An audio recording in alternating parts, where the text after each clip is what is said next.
Commissioner Tom Rice, welcome. We're thrilled that you're here, our former colleague. We're glad that you're with us today and hope that you are very well. Glad that you're here. Mr. Ron Crabtree is here with Quail Forever. Mr. Boyd Barker, I haven't actually seen Boyd. Hey, Boyd. Welcome from the Assistant Commissioner of Agriculture. Appreciate you being here with us.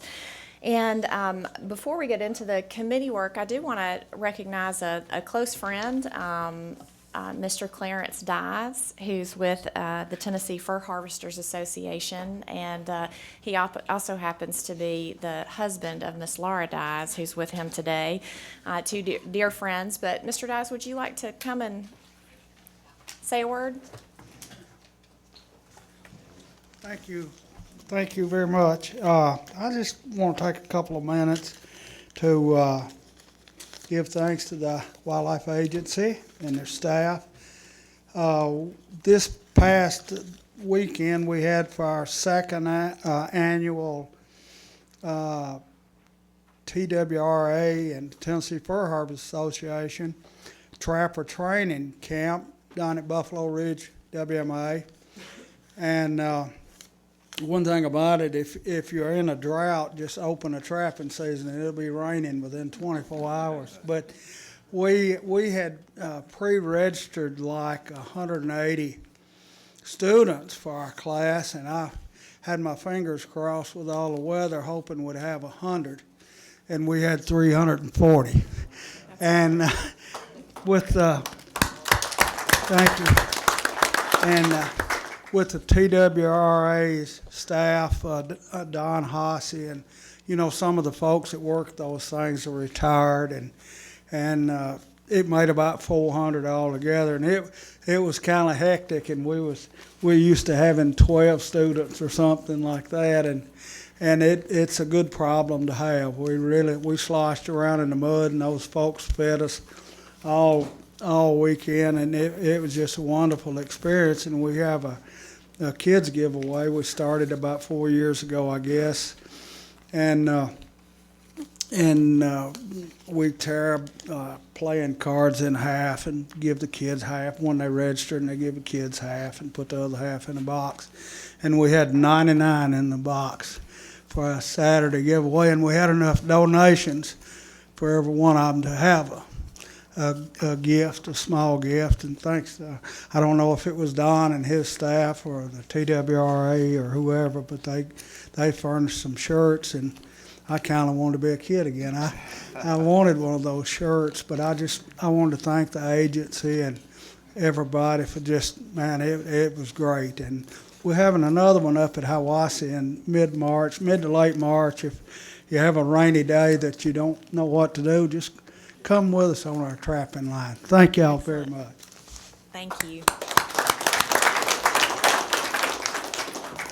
Mr. Dyes, we really appreciate you and really appreciate the work of the leaders within the agency who helped make that soggy day a success. And I have a feeling that with a little cooperation from Mother Nature, we're going to keep beating those numbers. So thank you for your leadership. Really appreciate it. With that, do we have any other announcements from members on the commission before we get started with committees? Okay. With that, we'll get started, and I'll turn to Chairman Cook. Thank you, Madam Chairman. I'd like to recognize Joe Benedict, the Assistant Chief of Wildlife, for Proclamation 1802 for migratory bird season. Good afternoon, folks. We are here to hear the final rule for migratory game bird hunting seasons 2018-2019. And as you said, it's Proclamation 1802. It should be in your packet.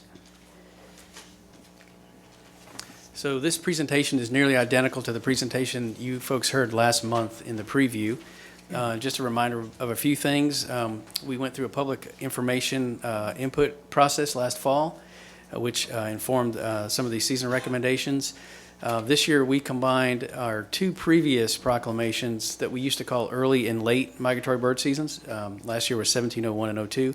We combined them into one proclamation, and we also moved to more generic season date language in the proclamation, and these are due to changes in the federal process, allowing us to combine those two seasons proclamations, and then also the general season date in order to maybe skip a few years when there aren't any changes to be made to the season dates.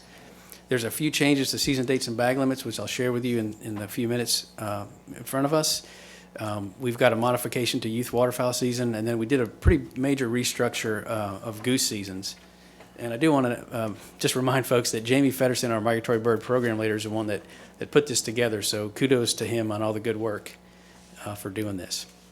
So here's an example of some generic wording that we're moving this waterfowl migratory game bird proclamation to. And it's similar to the language in the deer seasons and turkey season. So, for instance, the statewide duck season language reads, opens the fourth Saturday in November and closes the following day. So that's a 2-day season. Phase 2 would open the first Saturday following the close of Phase 1 and continue through the last Sunday in January. So that's just one example to show you how this generic wording would work in a proclamation. So for the early season migratory game birds, which are listed here on the slide, there's only calendar date changes. So there's no changes to when the seasons occur, how many days, or any of the bag limits. So woodcock, snipe, crow, the September wood duck season, doves, just for calendar dates. So here are the dates that we propose for 2018 and 2019. I'll just pause for a moment and let folks absorb these. Again, these are just calendar date updates for the 18-19 season.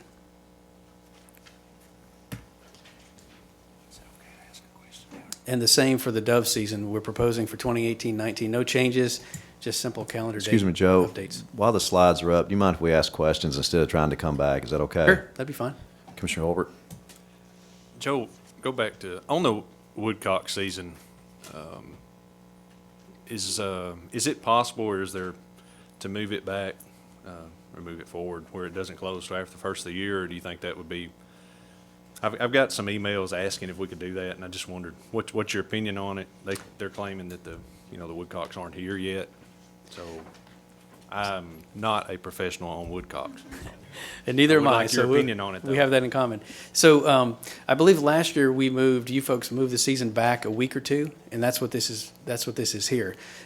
Those date shifts were made because of two things. One is we had public requests to do that, and secondarily, Jamie looked at a research project that was recently done with woodcock with radio transmitters on them, and they were implemented in Louisiana. They followed their migration back and forth, and so he had data.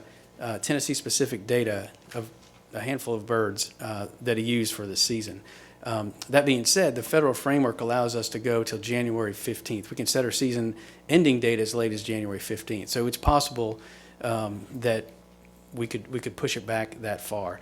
I don't know what the data in this research project was as far as when they came. I don't know if it's middle of November like it looks like here, or if it's later, but we certainly could push the season back farther. You can't have a split in the woodcock season, so you have to have all those 45 days together. Okay. As I say, I don't know, but if that would give our hunters more opportunity, and it wouldn't be detrimental to the woodcocks, but just really let you be the lead on that. Just at least think about it and look at the study and see what it says. So we can consider that for next year. Is that what you mean?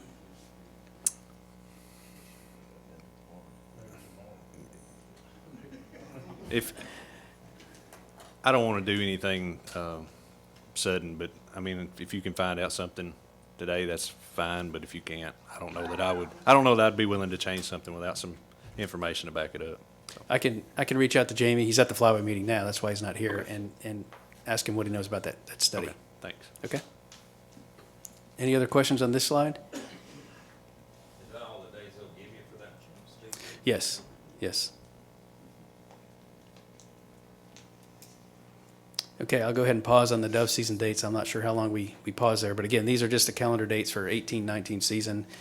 No change to those seasons or bag limits.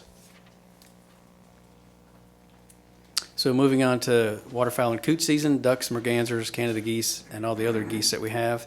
The only change here is really a bag limit increase for pintail, and then, of course, all the changes to the goose seasons that we mentioned. So here are the proposed seasons for 18-19. Again, just calendar date changes for this year. You'll see both the Reelfoot zone and the rest of the state, and you'll see the underlined and bold 2 pintails. That's a change from this year, 1 pintail up to 2 That's the only substantial change here, or change at all. Youth waterfowl season, these are the 2 days following the end of the regular duck season, 2 Saturdays, I'm sorry. So there's no change there. You will note, again, this underlined bold language. Jamie shared with you last month that the federal government has allowed states to define their youth hunters. They realize that different states have different age limits, and so we were able to increase the participatory age allowed in these youth waterfowl season from 15 to 16 years old. So right now, should this proclamation pass as is, youth 6 to 16 can hunt during those 2 youth waterfowl days. And I guess I'll just read this last statement here that has 2 bold underlined parts. Non-hunting adults, at least 21 years of age, shall accompany the youth hunters in the field during the youth waterfowl season and must remain in a position to take immediate control of the hunting device. Multiple youths may be accompanied by a single qualifying adult. However, adults and other persons accompanying youths shall not hunt during these youth waterfowl hunts. Adults not accompanied by youth 6 through 16 may still harvest geese during those dates. So I know there were some questions about that at the last meeting, and this is a language we came up to sort of clarify that. So I'll pause here. I have a question. So the last sentence implies that an adult could still go goose hunting with someone 6 to 16. They just can't be on the youth duck hunt. So the way that's worded, I know that's not what we mean to say, but the way that's worded, if they just want to go out goose hunting, it says there that they can't be accompanied by someone 6 to 16. So to go goose hunting, but they can. Well, if I could defer to law enforcement?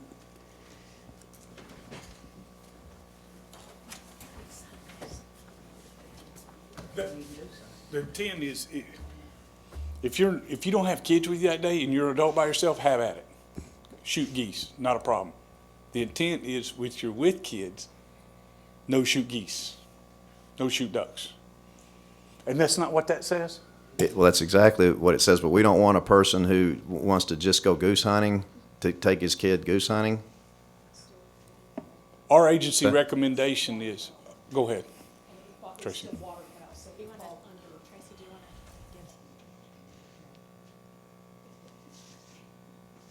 So we mean to keep an adult from taking a child goose hunting. If an adult has a kid, plain and simple, he cannot hunt waterfowl or geese. If adults mean you want to go by ourselves, we can hunt geese all day long. But if you're accompanying a kid, the focus is on that kid. Just those 2 days out of the season. That's the intent. And that's the intent. Okay, I want to make sure that, because Yes, sir.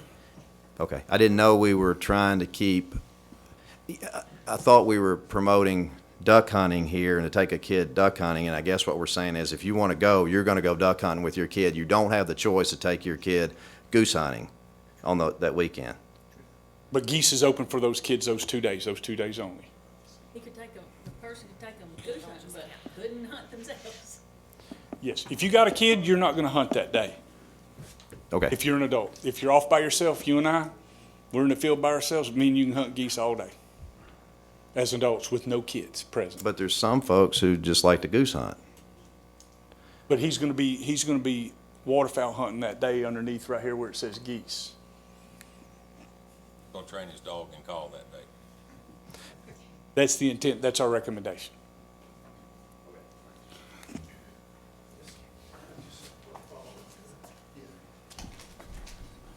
Mr. Chairman, Mr. Chairman, got to just say one word. Just one of the confusing factors there, under the federal and state law, there's no division between waterfowl and geese as such. Geese are concluded under waterfowl. So you can't make a distinction between the two. So it's either waterfowl, which is all encompassing, or nothing. Okay, that helps. Okay, it's because within those parameters, we have to do it this way, but it doesn't matter. I understand now. Thank you. 2 days all we can get for kids. Yes, these are 2 days additional, in addition to the 60 days that we have. Can't get any more. That's correct. The feds won't give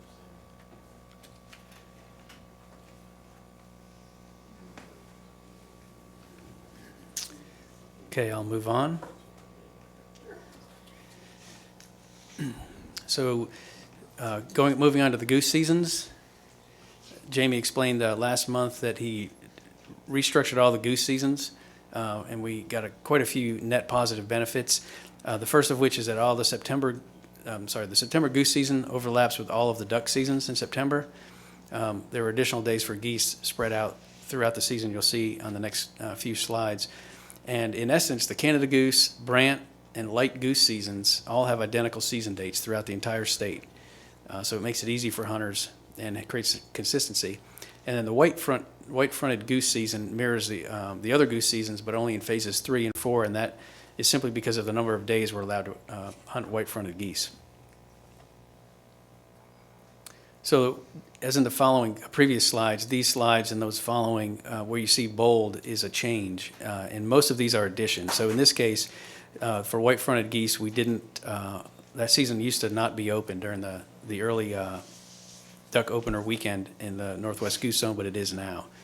So those are new dates, November 10th and 11th, and also note that we increased the bag limit to 3. Sure.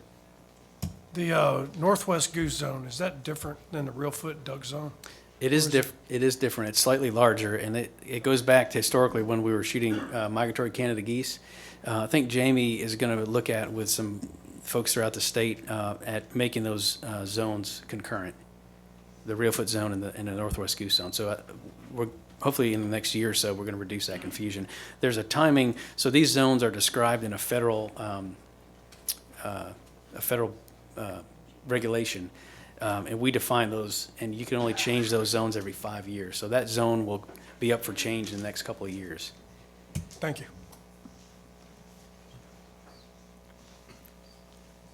Okay, the Canada goose and brant season. Again, these are consistent in September, opening September 1st, going through the end of the duck season in September. You'll note there in October, we actually, if you look back, we stole a few days or borrowed them from October to extend that September season there. The same thing for the remainder of the state. And then you'll note in the remainder of the state, we extended that season by a little bit into February. And this light goose season has a lot of dark numbers on here. Again, these are new phases of the season that we've added. We don't expect a lot of snow geese to migrate into Tennessee in September during the duck season, but there may be a cold snap up north, we may get a few. So we open that season for the September and October dates, and also that first weekend in November in the Northwest Goose Zone, and the same thing during the remainder of the state. So this is a brand new opportunity for hunters to shoot light geese in Tennessee. The light goose conservation season, again, no change from last year. These are the dates that would follow the regular light goose seasons. And this is a conservation season, and just remember there are some additional allowances listed there at the bottom, unplugged shotguns and electronic calls, to help increase the harvest of these geese, which are impacting tundra habitats negatively. Question.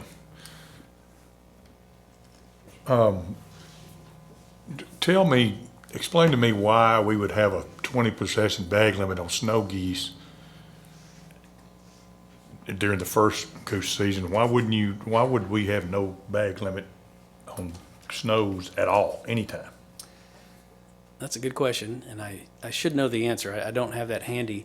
I think it has to do with the Fish and Wildlife Service, being in charge of all migratory game birds, and this is a light goose conservation order. We call it a season in Tennessee because that's the way we have to establish these seasons, but the allowance of this conservation order from the federal framework side allows them to get rid of the daily bag limit and the possession limit. But in a regular hunting season, I don't think they have the flexibility to do that. So this is a brand new, it's been around for a long time, but it's a whole different kind of season than a traditional hunting season. So you think that possession limit is limited by Fish and Wildlife? Yes, we're taking the maximum on that during the regular goose season, light goose season.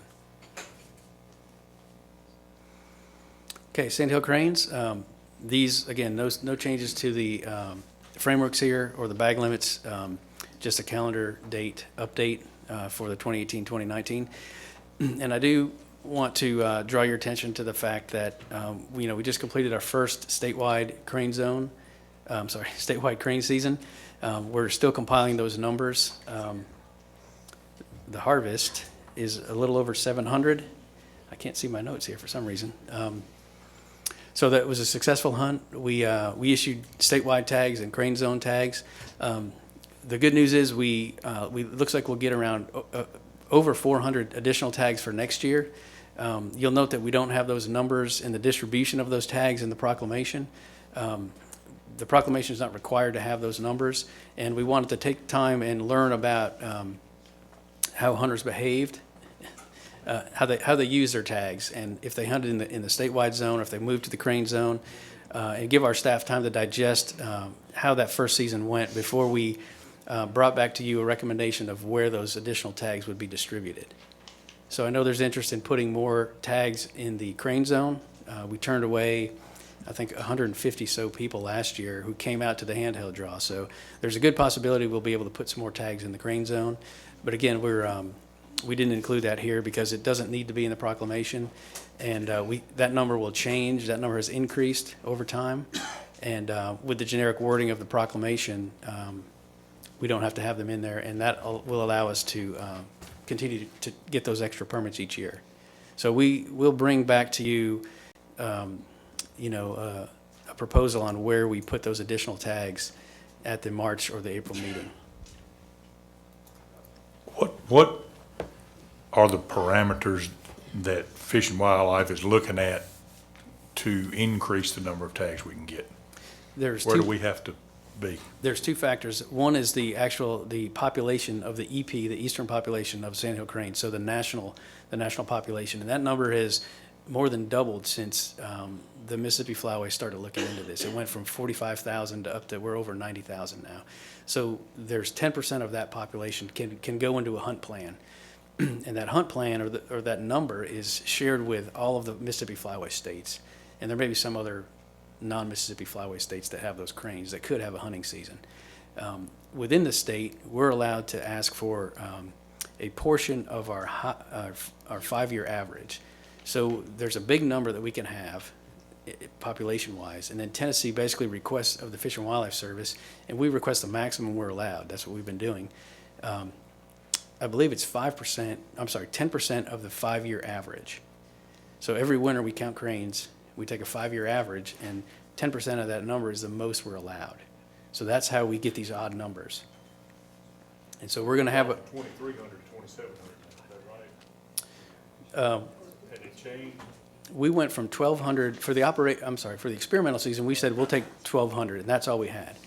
And so that was, I think, 4 years. And then we said, well, we'll take all we can get. So it was 1,200 plus 1,119, I think, is what we gave out statewide. So next year, based on those two formulas, we'll get another 400 plus crane tags. And so that's the number that's no longer in the proclamation, so we can keep it generic. But again, we'll bring you where we propose to put those tags. Do you know yet what type of response we got from the statewide tags as far as return postcards? I don't have that number handy. Jamie's working on that report now, and it should be finished by next week.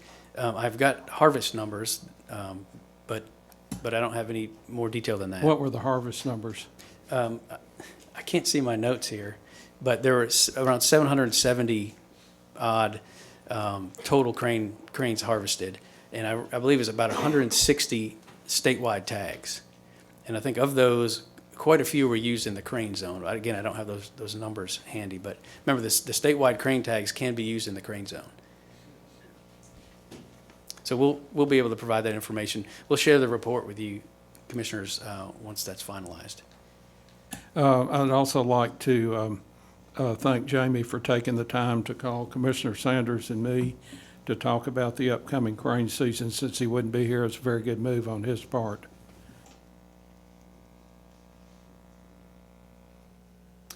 So with that, Mr. Chairman, we recommend passage of a proclamation 1802. Thank you, Joe. Any questions or comments from the Wildlife Committee? Any questions or comments from the public? with that, this will be a Commissioner. Well, I just wonder if we're gonna change the woodcock season. I don't, we're not gonna change that today, and probably, let's look at it tonight. Y'all, as Commissioner Holbert said, I think we're gonna go from your guidance, and y'all spent a lot of time preparing this, and I assume it's where you like it, but if y'all review it and see there's some latitude to change it, we can certainly change it tomorrow. If I might, Jamie got word here, lately, and maybe it's the same folks that Commissioner Holbert had heard from, about an interest in moving it later. And he was concerned that, we could certainly have that conversation, and I'll call him tonight and see what the research project showed about when those dates were. But his concern was in particular that he didn't want to, after having proposed these dates, he didn't want to propose something different at this meeting, or have me propose those, and not have the folks that proposed the change last time hear about that. In other words, it would be maybe short-sighted to change it, at least from the agency's perspective, without giving this 2 meetings for folks to comment in between. So we're certainly happy to bring back some numbers to you from that research proposal. But Jamie heard about this in between, and he was just not comfortable. But it is on his radar for next year, for sure, to consider that. Okay, thank you. One quick question. If I'm hearing it right, it sounds like we went up 1,200 permits and our harvest has actually gone down on the cranes from last year. I'm thinking last year was 798. I may be wrong on that. But your report, will it give us some of the comments? I've loved crane hunting. I've become addicted to it. So I'm curious. I know there was some comments, well, the birds left when it got cold and all that stuff and came back and all that. But I'm just wondering if there's some reasons why that harvest is down with that many additional permits. So, and I really think it's probably going to be seen in maybe the number of days of field and things like that. I don't know. I can ask Jamie to provide some high-level comments, and you're free to call him. He can, share things in detail with you too, as well. In years we had a much shorter season that ended on January 1st. Weather was a huge factor in those years, and so we don't have the same thing now because we go as late as we can. So yeah, weather could have played a part. Effort, certainly we don't have a good feel. I don't have a good feel now for effort, but effort's a key factor in all of our wildlife harvests. So it will be interesting to know. And again, that number is just preliminary as of last Friday, I think. Yeah. So. If I'm not mistaken, though, this was the first year we had the after the crane days season as well. So you had more tags, longer season, and I think the harvest is actually down. So it's just kind of curious about that. Any other comments from the Wildlife Committee? Mr. Chairman, I make a motion for approval of Proclamation 18-02. Have a second? Second.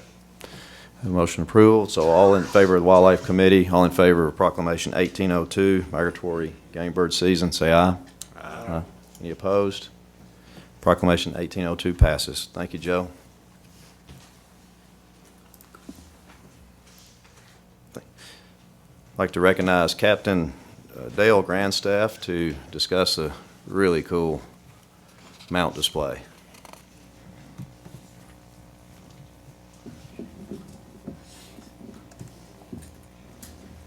I don't want this to fall, if you don't mind. Yeah, if you don't mind. Thank you.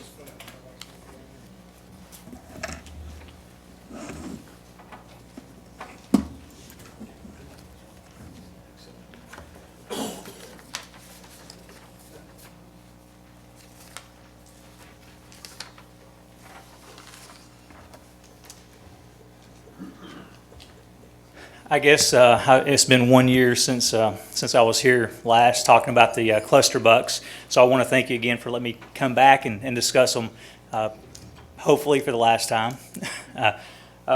My thought is, last year we had the cluster buck, the Stephen Tucker buck was harvested in Sumner County. It has been accepted as 3012 and 08s in the Boone and Crockett record system, so they've accepted it. We will wait until 1 year from now when they have their awards banquet in Springfield, Missouri. Stephen will get an invite to come bring that deer. It'll be panel scored, and at that time it will hopefully be accepted at 312 and 0.8, which is what we've scored it at, and it's been accepted at. So with that, always speculation on big deer that's been killed. Always. If there's a big deer killed, there's going to be speculation as to whether it's real, whether it was brought in from somewhere, whether it was a true Tennessee deer with this one especially. So this year, the state of Tennessee hosted the Southeastern Deer Study Group. And while I'm talking, I'm going to go ahead and play a video that Barry Cross, our Information and Education Coordinator for Region 2, he put together of these deer, so we'll have it in the future. But I'm going to let it play. It'll be some close-ups of the deer, and as it's playing, you can watch along, and then I'll talk about this display and how we put it together. I'm just going to make sure it's running before I start. Okay. The Tucker buck, to me, I'm a Boone and Crockett scorer, I'm an agency employee. To me, it's one of the most important deer that we've had taken in the state, and really because of integrity of the Boone and Crockett scoring system. There's always going to be question about it, and I told Stephen that when he took it. You're going to have a lot of questions, a lot of doubters. The same thing with the David Wattell buck, the one just below it to the left. As soon as he killed that deer, a lot of doubting. It's a 2000 deer killed in Sumner County, so a lot of doubting about that deer. And he and Stephen have talked about the similarities in what they have heard and what they've dealt with after taking these deer. So my thought was, when we hosted the Southeastern Deer Study Group, we have the opportunity. We've got a small window here, but an opportunity to show the state, people in the state, the people in the Southeast, the people in the country, that these are Tennessee deer. We've had these deer for a while, and they kind of show up with frequency in different counties and different areas of the state. And we talked about that last year. Is it environmental? Is it genetics? And really not really quite sure which, but we've got a little bit of evidence that it could be genetic now since the last time I spoke last year. So my first thought in hosting the Southeastern Deer Study Group, and basically the Southeastern Deer Study Group, it was our turn to host it this year. It's been about 15 years, I think, since we hosted the last one. But it's a committee of the Wildlife Society. It's the largest association of deer biologists that come together for continuing education. The conference was hosted by TWRA, and it was roughly about 300 attended this year. So in hosting it, I was in charge of the deer display, the big buck display. And so my thought was this would be a great opportunity to put a cluster buck display together, which is what you see in front of you. These are all on loan from the hunters. There's only one replica up there. So the amazing thing about it is when you call when these hunters up, it's kind of a big undertaking to take one of those out of their house and let you drive across the state with it and hope that things go okay. So I'm driving down the interstate and I'm nervous. So everything up there is real except for the middle one, the Tucker buck. That's our replica for the agency. So all of those came from the hunters that took them. And in doing this, I thought, okay, we can display this at the Southeastern Deer Study Group, and all these professionals from other states will see it. They'll be able to talk about it. But also I thought, 1 week prior to the Southeastern Deer Study Group, which was held last week, we had the NWTF. And the NWTF has thousands of people that come through it. So what a great platform to have this display at the NWTF and let these people come through and see all of these deer from Tennessee. And so we contacted Bass Pro, who has the King of Bucks trailer. They have a big space there, and they allowed us to put this display up along with at the back end of their display. And we actually had to request to borrow the Wattell buck, which is just below the Tucker buck to the left. They own that buck now. That's the real deer. They own it, and we have it on loan from Springfield, Missouri. So we put the display together specifically for the cluster bucks and the Southeastern Deer Study, but we also put it together and called a lot of people from across the state, which required help from officers and agency employees to get about 60 total deer. This is just the cluster buck display, but we spanned off of this for the Southeastern 3 spans on each side of this. So it was a quite an undertaking, a very large display. And the one thing that I will say is that when you call somebody up, you expect to get a few no's. But everybody that I called and asked, they didn't know me. Nobody turned us down, which was pretty amazing to me that the hunters trusted me enough and trusted the agency enough and wanted to help the agency out to loan their deer heads. So one thing that I wanted to really point out about this is that in 1 year, Stephen Tucker, he'll go to the awards banquet, and this deer will be scored again. So I wanted Tennessee's entry to go in the Boone and Crockett record books with no questions as to it is the new #1 hunter-taken deer. And there will always be questions, but putting this display together, I really noticed it at the NWTF. People would come through and they could not believe that Tennessee produced these deer. And when you kind of talk about them a little bit, they kind of got to, this light went off that, yeah, these are from Tennessee, and it's kind of unique. So we had some of the hunters show up. They stood in front of the display and spoke to the people coming through. These hunters had never met a lot of them, and they spoke to each other and talked about their hunts and where they took them.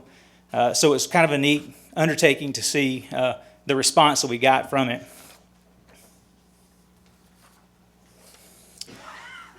The main thing about it, about getting all of these, was just the fact that we were loaned these deer by the hunters, and they entrusted us to take care of them. So this is the only time you will ever see this display put together. It's a once in my career opportunity, and that's the way I looked at it. By the time that we host the Southeastern again, I'll be retired. So it was my one opportunity to talk to hunters and put this together. You'll never see them together, so it'll be available after we finish to get some photographs. And with the display with the Southeastern, we also had a lot of typicals. And if you look down to the left, you'll see a big, old non-typical that was taken in Cumberland County. That is our state record typical deer. It's 186 and 1/8, taken by Sonny Foster in 1959 out of Cumberland County. So in the room here, we have the new state record typical, or the state record typical, and the new state record non-typical replica. So just be a pretty, we can pull that typical out and get some shots later on if you guys want to get a shot of it together with those. The one thing that I wanted to make note, for the last few weeks, very, very stressful putting this together, kind of overseeing them, making sure they're safe. But the one thing that all the top 4 hunters, which I'll point out, the middle deer, right in the middle, that's the Stephen Tucker buck. That's our new #1 non-typical. Just bottom left of it, just below it to the left, that's our #2 non-typical. Okay, go back up to the Stephen Tucker buck right in the middle, just below it to the right, that's our #3 non-typical. And just to the right of that one is our #4 non-typical. So we have our 4 top non-typicals from this state, and they're all 4 cluster bucks. And I didn't realize that until I put this display together, which is pretty amazing that many of our top deer are this style. When I went to Memphis, I had to drive to Memphis to get the Nelson Cannon buck. And when I walked into his office, very hesitant to take it off the wall, but when he gave it to me, I looked down and this was on his wall also. So last year when I talked about him, I thought it has to be environmental. But when I saw this is the exact replica, basically matched to the very far right side, his right beam from the year before he was taken. And if you put it up next to it, it's almost an identical match. So is it genetic? I don't know. Is it environmental? Is it a little bit of both? I don't really know. I can say that going along that wall, I'll kind of give you a little history on a few of them. Top left was taken in 2018, this year in January. That was Annabelle Farrell's first deer, taken in Rutherford County. The one to the right of it, going across the top, the next one to the right, we call that deer Jazz Hands.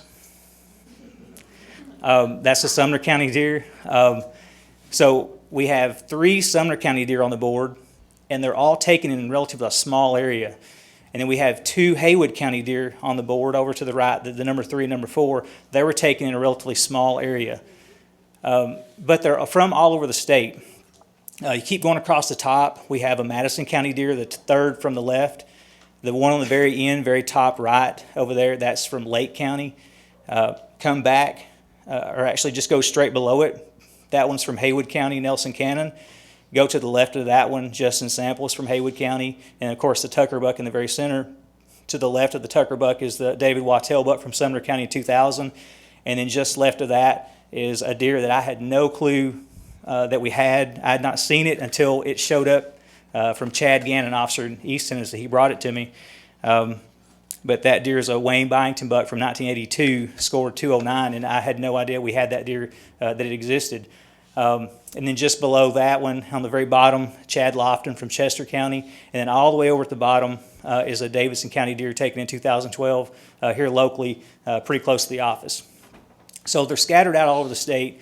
That's not all of them, but that is all but about two that I'm aware of in the state. But while we were at the NWTF, we had probably 5 or 6 people come through and show us trail camera pictures and show us where they had harvested some that hadn't been scored yet. Some of these people lived out of state and they went home with them. So we won't know what they scored unless we contact them and get a score on them. But just wanted to say that for the integrity of the Boone and Crockett system, for our deer registry, I hope that displaying these deer to the public at NWTF in the Southeastern, that there will be an appreciation that these are really from Tennessee. They're not brought in, harvested from another state. They're truly all Tennessee whitetails. And that, any questions? Dale, thank you so much. That's really impressive, and thank you and the hunters for doing this. And you gave your presentation a year ago, and I was convinced then from the common areas you kept showing in the deer, but even the most skeptical doubters, this should shut them down. I mean, this is amazing. This is definitely not fake news. So, well, I went to a meeting in West Virginia back in April and in September, and it was a meeting of law enforcement people from across the state. And one of the common things was we talked about the Tucker buck, and they had no idea that I scored it. And one thing that I would hear in conversations, there's no way it's real. It's got to be high fence. And these are my counterparts. And so I thought it's still, the rumor is still out there. So I thought this would be a really good way to just showcase them and say that we have these deer and they're not bought or high fence. Any other comments from the commission? I want to echo what Chairman Cook said. I think it's awesome you put it together. I appreciate it. It shows what we can do. And I also have a question for Doug Markham. If you got individual pictures and of all the deer he had, typical and non-typical, and you're writing lots of stories and you're advertising for the state of Tennessee. That's all I want to know. The North American Whitetail, they did a podcast live podcast while we were at NWTF, and when they started filming and talking, it was just unbelievable amount of crowd that just surrounded the display, and they were taking videos and pictures, and there's no telling how much airtime this got just from being at NWTF and at the Bass Pro booth that they allowed us to use their space. So we appreciate that. Commissioner Gardner? Thank you, Chairman. I just want to say I had an opportunity to attend the Strategic Management Conference briefly on Tuesday and for a couple hours on Wednesday as well. And first of all, the personnel you had, the officers that were in front of the display, very knowledgeable, super nice, and I enjoyed talking to them, both Leith on Tuesday and then a couple of guys I got from East Tennessee and one from Maury County on Wednesday. And they were awesome, but the speakers at the conference were incredible as well, and I learned a lot. Thank you. That conference, I can look towards wildlife. James Kelly, he's not here, but that was a huge undertaking by the wildlife division, by a lot of people across the state, and we, as far as my part of it on the big buck display, took a lot of officers and a lot of people from across the state to put that together. And in that display itself is a once in a career opportunity to put those together. And like this, it'll never be together again. Today, one will probably leave today, but tomorrow this will go down and they'll go back home and they'll never be put together like this again. So appreciate that and appreciate all the help we got from the officers. And I know wildlife, it was probably, I've been to one other event, and it was in Tennessee in Chattanooga. But from all comments that I got, it was one of the best ones that most people attended. I'll be interested if the state who hosts the next 3-day event will be intimidated. Or will they try to put together something to? I don't know. We had some of our best deer that we've ever taken in the state.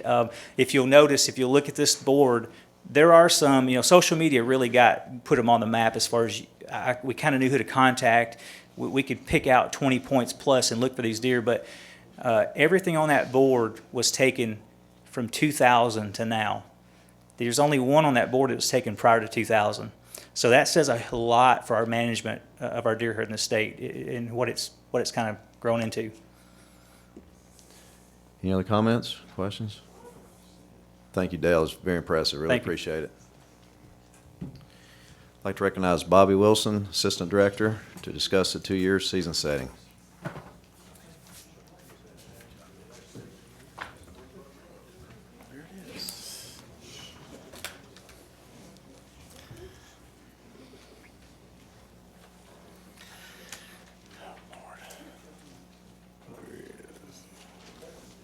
Thank you, Mr. Chairman. I want to talk about a proposal to set the season regulations for more than 1 year. Typically, we do it, have been doing it for in my entire career, as long as I've known it, for every year. But I discussed the last couple of commission meetings, we proposed to go to a 2-year season setting, that way for hunting and fishing. Hang on a second. Okay, so just a kind of a recap of some of the pros of doing it. It will allow more time for trends to develop as a result of harvest or regulation changes. It will allow the agency to conduct statewide listening sessions during the off years. We go around the state and have a couple of public meetings, maybe 1 or 2 per either region or per grand division, and give us more time to do that, to listen to what the public has to offer for all of our hunting and fishing regulations. It also allows more time to collect biological data. It would allow the guides to be published earlier and delivered into the hands of sportsmen with perhaps weeks, not just days, to study it and make plans. As you know, right now we typically, for both the hunting and the fishing, it seems like it's a last-minute thing. We get the regulations passed, and we got just a few weeks to get everything organized and put into place so they get printed in time to come out for the various seasons. It would allow out-of-state hunters to make better plans if they have an early opportunity to see the guide. And it would increase the amount of time the hunters and anglers would have to submit their ideas for changes in hunting and fishing regulations. So there's pretty much the pros of what we see would be to set the 2-year regulations. And I want to point out, as we have before, that even if we go to the 2-year regulation change process, proclamations can be open and or amended at any time if necessary for reasons such as emergencies or disease outbreaks, federal guideline changes like in waterfowl ducks and geese, or population changes if that should occur.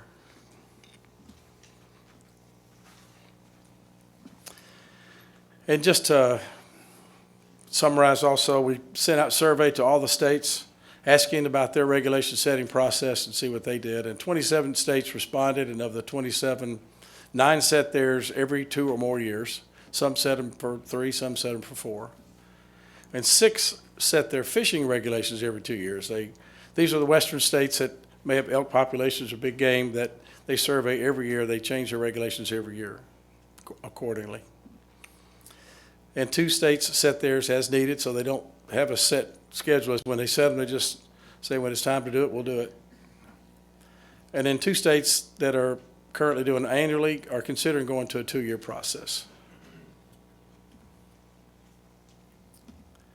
So if approved, it will look something like this. For this year, the hunting regulation changes would be enacted as usual, and then it would go 2 years from now to year 2020. And then 2022. And for the fishing, it would be this year and then next year, and it would be 2 years after 2019. So that's it. Thank you, Bobby.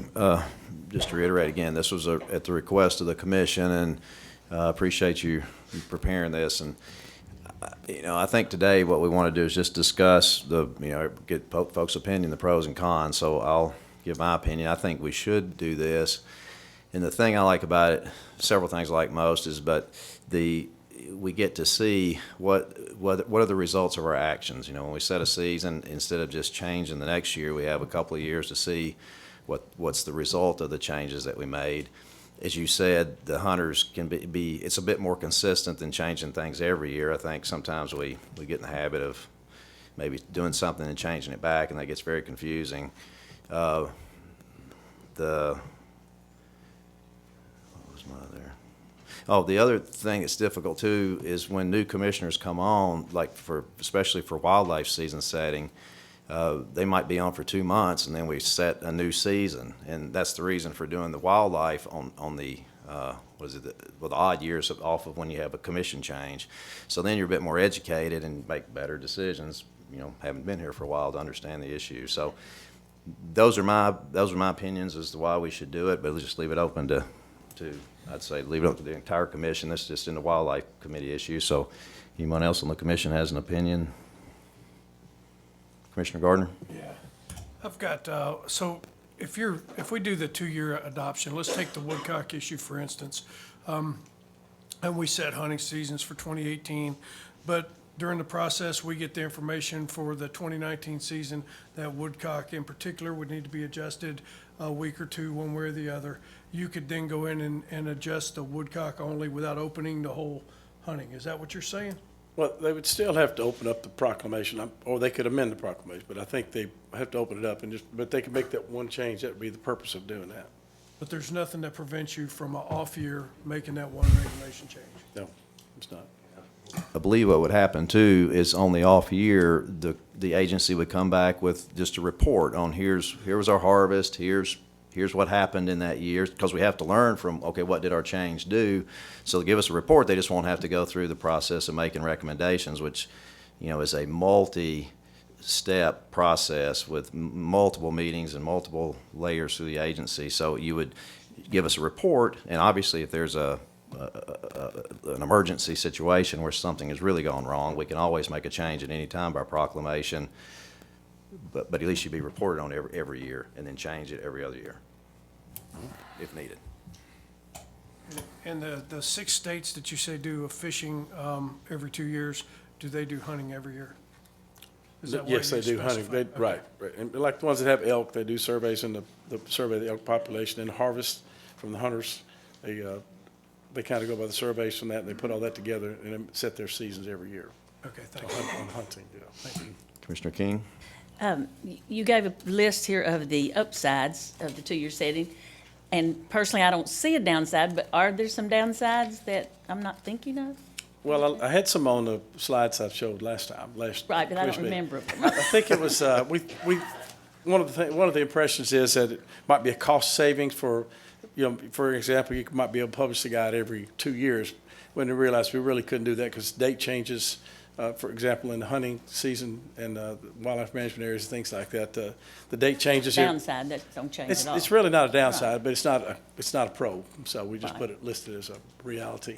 But as far as a real potential problem, can't think of No, one. the only other thing is that we have been doing it every year, and the public may come to expect some changes, so every year, but that's it. Commissioner Cox? I respect what your point is about the policy of seeing what changes we make the last 2 years. I still have a lot more concern, and I'm frankly not in favor of this. I think we're missing the potential downside that you think you'd have more public input doing it every 2 years, and I think you'll have less. I think you separate the public from the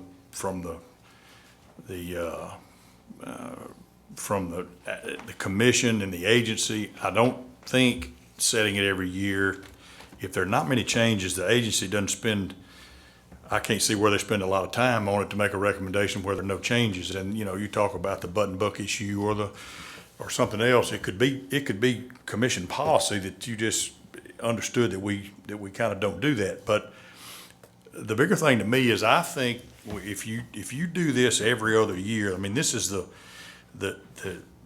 two biggest meetings of the year, setting seasons and maybe the budget. But I think you're distancing the commission from oversight and from the agency when you do this. And it's not about whether we change everything and change it back. I don't remember too many instances. I know we talked about the button buck last year, but and I get that part of it. I don't think we've talked about this enough, to be honest with you. I wish we wouldn't do it now. I wish we'd wait and maybe have some discussions about it. It just seems to me like that we're stepping away from our stewardship and not taking a look at this every year. Not that you have to change everything, but just keeping a watch on it every year. And history tells me that's not a very good thing to do. So I'm not really on board with it. Well, I certainly respect your opinion, and you're the most experienced person on the commission, and so certainly take that into account. But I do respectfully disagree, because I think we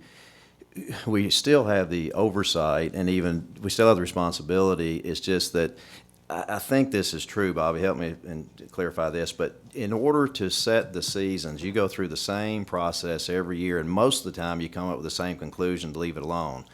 Isn't that true? I mean, you go through all the same meetings, you review all the same things, come back to the conclusion of usually leave it alone is what your usual recommendation is, generally speaking. So it would be a different process every other year of just reporting the information, not so much as going through the steps of what are we going to do to change it. And maybe that time can be spent with outreach to the public and say, here's what the season was, here's what we found, what we might need to be changing this, but then again, the next year could show something different. So I certainly respect what you're saying, but I think we still have the responsibility to look at the data and go, everything's fine, let's just give it another year, or there's a problem, we need to fix this, and we can do that at any time by proclamation. But that's just my opinion. And I also had another thought. I think if in the off years, if the commission or a commissioner had a concern about woodcock season, you're going to get the answer that, well, we haven't vetted that, we need to staff that, we hadn't talked to the public about that, so we'd rather wait till next year.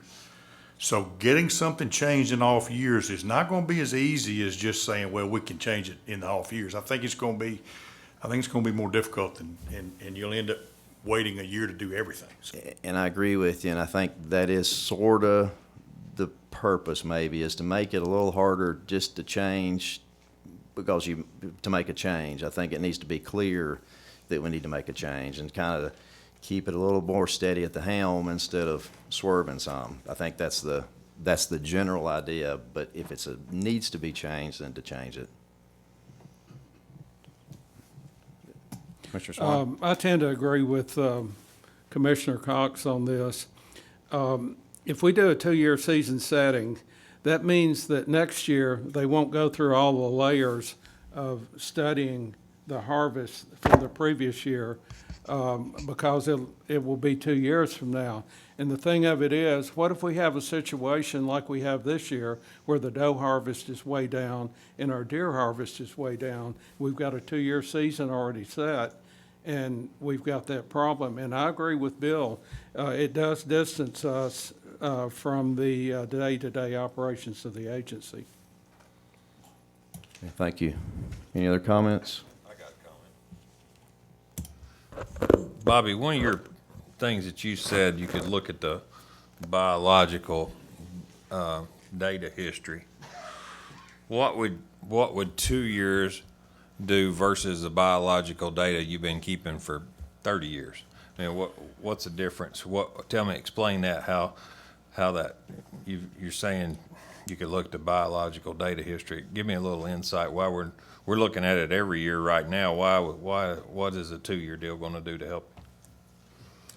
Well, I think one example, and it might be more of a trend, is last year the doe harvest was down, And I think James Kelly explained, could be a result of several things. I didn't want to jump into it yet until we had at least 2 years of harvest data to see, and I think this coming year you might see some of that explained and go forward with that. So that's one thing, biological data from that, for example. The number of, I believe it was the number of does had decreased. The first year they went to the button buck regulation, and then they said, let's wait to see what happens this year at least. And I think they'll have we haven't even talked about it yet because we hadn't got to that point, but maybe some discussion about that since this will be the second year after that.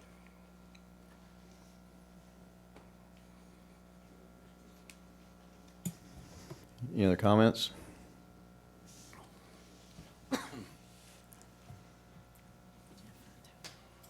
Oh, Commissioner Sanders? You said that you would have more input from the public. I mean, are we going to change our process? I mean, now they had until February 15th to make comments. Is that correct? Yes. So I'm not sure why we don't do comments year-round and just keep them until it's time to deal with it, but that's just me. I think we do, actually, but I mean, we send the news release out to asking for public input, kind of remind them, but anytime they get a recommendation from the public, they hold it until the season setting process comes in where they can address it, so they do. But So we're just going to keep comments for 2 years and address it every 2 years then? Yes, and then remind folks to, in plenty of time ahead of time, that they will be season setting this particular year, whatever that is. And then the listening sessions too, going around and have these sessions where we go out and basically a public meeting and listen to what they have to say. One final question. You keep saying we can't publish for 2 years, but don't we know the dates for 2019 now? Well, that we're going to put everything in? Probably for the most part, yes, but it's a little bit, it may be confusing to the public to see two different sets of dates on there. So the other thing is I didn't mention this, but the vendors, the people who pay for the hunting guides and fishing guides, they may not want to pay for 2 years, or we may get somebody new for 1 year, and they may just mail and pay for 1 year at a time.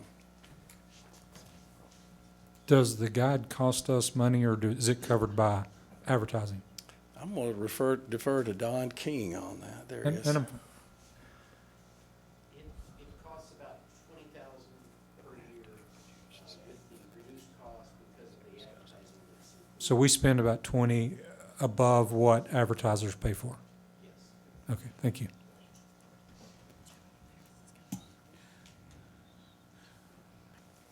Any other comments? Yes.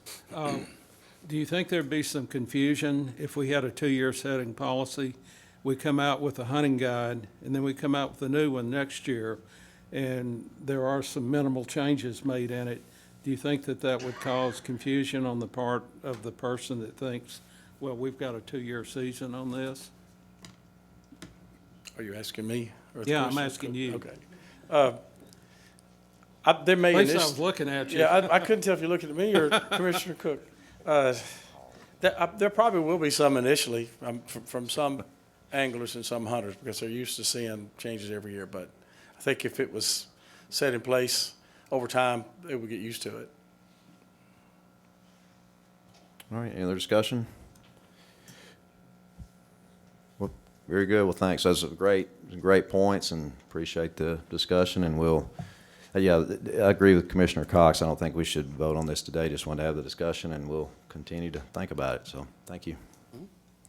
And one final issue, Commissioner Baker wanted to discuss a nuisance bear issue they've had in his district.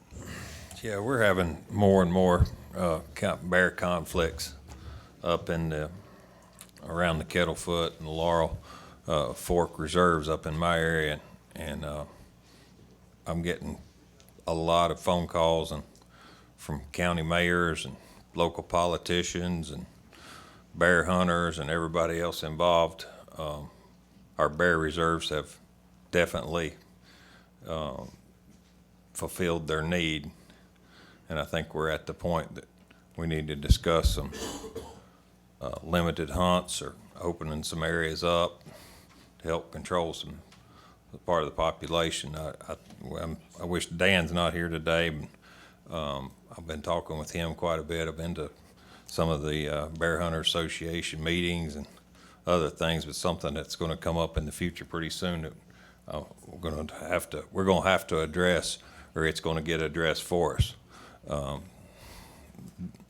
on the Capitol Hill, I'm afraid. So I just want to make everybody aware of it, something we need to be thinking about, what we can do to be proactive instead of sitting back and waiting on somebody to count something and do a whole bunch more studies. We're going to have to move forward, I feel like, pretty soon. So just want to bring that out today and let people think about it. Thank you, Commissioner Baker. Any other discussion? Madam Chairman, that completes the Wildlife Committee. Thank you, Mr. Chairman. I do want to recognize Commissioner Jay Templeton, who's joined us, and we'd be honored for you to join us up here as a member of the commission. If you want to, you feel free to stay where you are, but we'd certainly always be honored to share this seating arrangement with you. So please let us know. We'll make sure you've got space, okay? Perfect. Welcome. Next, we'll go to Chairman Cox with the Boating and Law Enforcement Committee. Madam Chairman, I didn't realize I was up so fast, so let me get who's doing this. Captain Moats? How about Captain Majors? That'll do. Matt Majors, there it is. I thought it was Glenn. Sorry. Thank you guys for your time. I appreciate it. I want to talk to you briefly about our remote underwater operated vehicle that our agency owns and maintains, and some of the tremendous things it's done for us that we didn't even really see coming.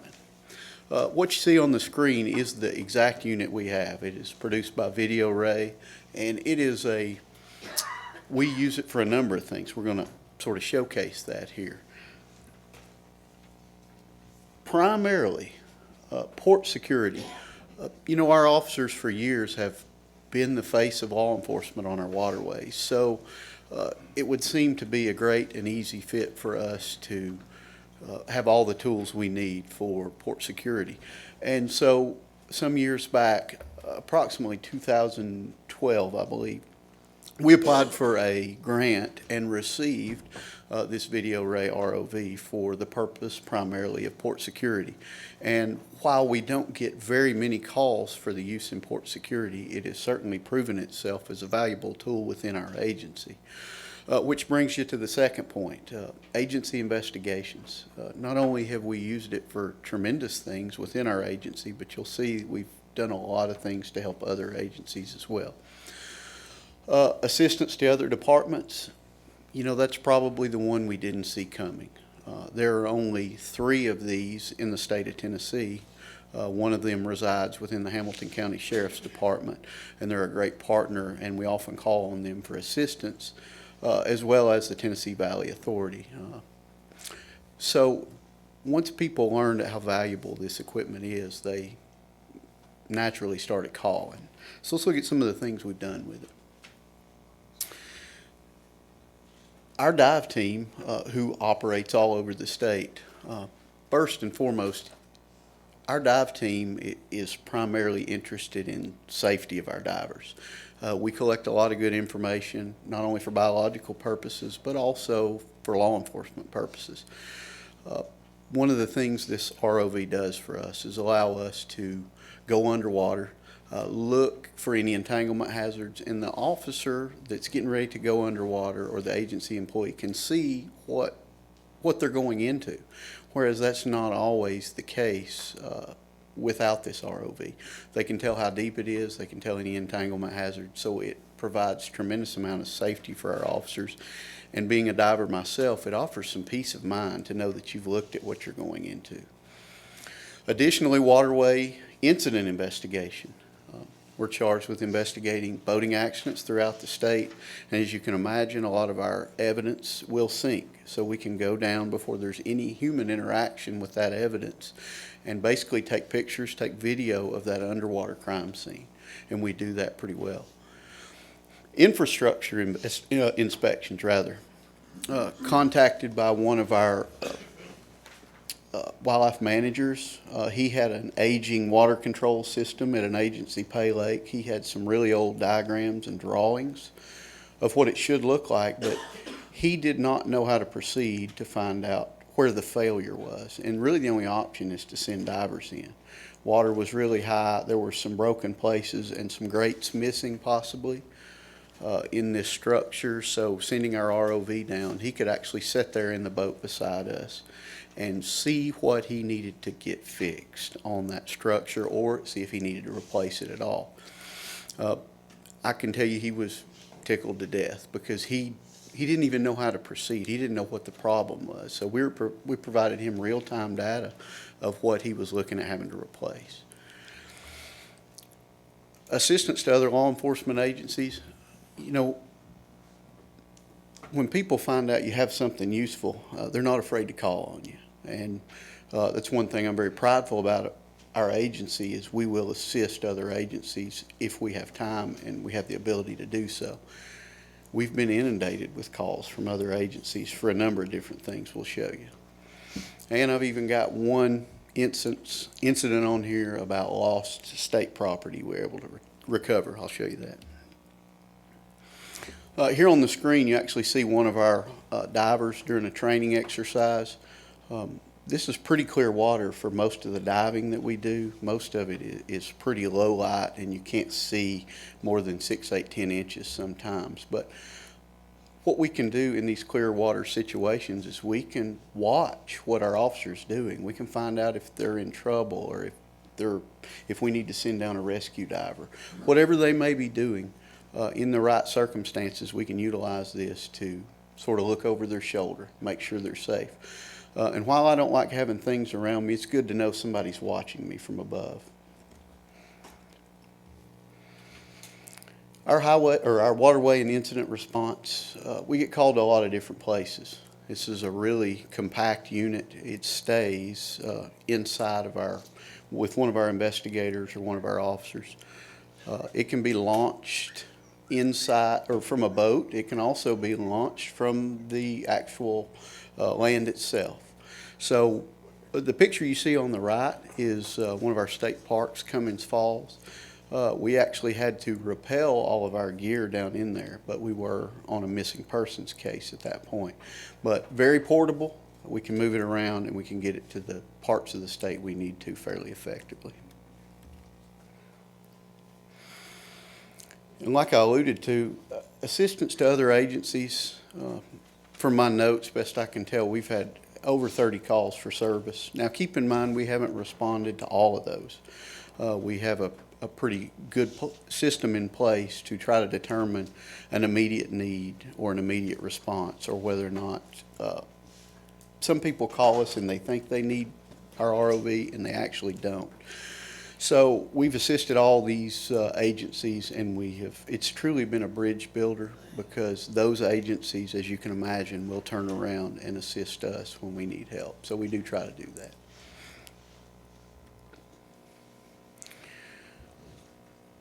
Wildlife officers are a unique creature. They're really hardworking, but they really get nervous when they lose things of importance, and especially firearms. It's really hard to explain to the boss why you lost a firearm. So late one night, an officer calls me and says, "Hey, that little super duper toy you've got, can it find a shotgun?"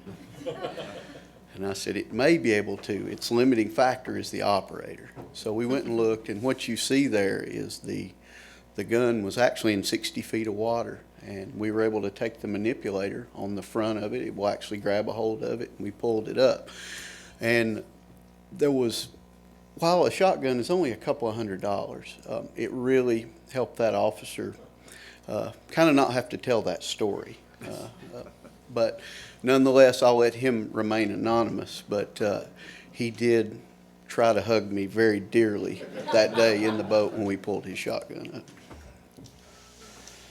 Some of our accomplishments, our guys are front and center. Port security, there's no doubt.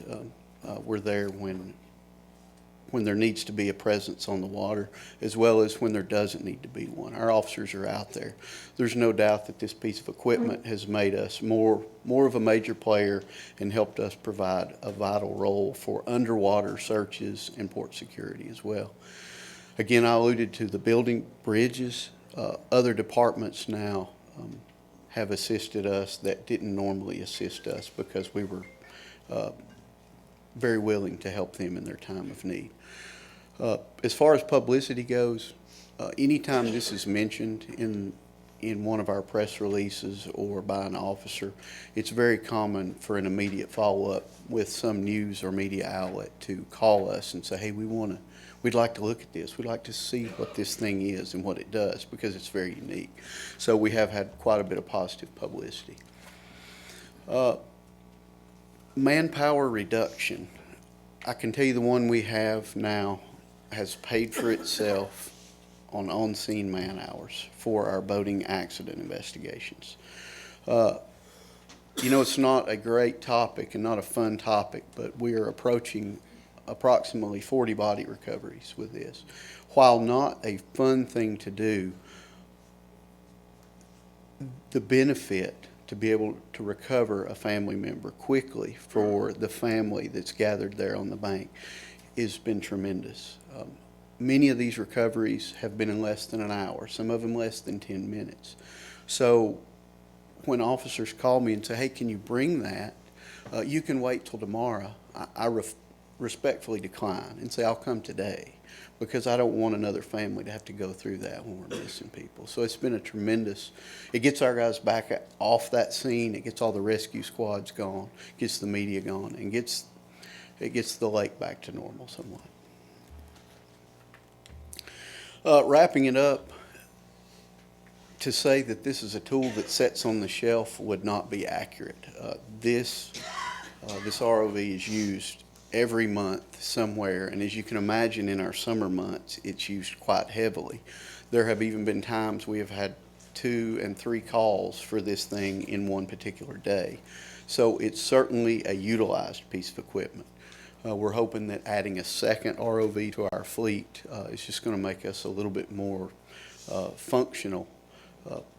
As you can imagine, the one we have now stays with me, and it can be quite time consuming because we do respond all over the state at the request of our wildlife officers. Since we've had it, a tremendous increase in calls for service. Like I said, when people find out you have a good thing, they want you to come help them because they have other jobs too. They want to get back to work. And at the end of the day, the take-home message is we're providing a tremendous service for the citizens of the state, and that's what all of our officers really leave the house to do each day.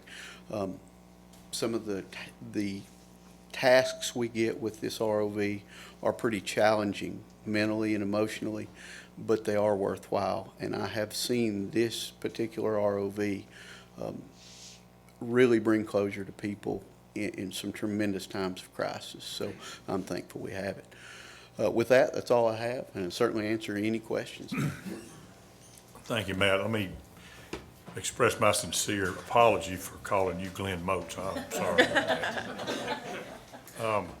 And thank you for that presentation. I called Matt and visited with him about this. I knew we had this capability, but I wanted to just get a little update, and this is it's an example of presentations that I like to see that would bring us up to date and about all the good things. And you said the wildlife officers are, I don't know what you call them, but they're very special, and as are most of the folks at the agency. But this is a tool that our officers are divers and boaters, and they go in the woods chasing people with guns, and it's an outstanding tool, and we appreciate it very much.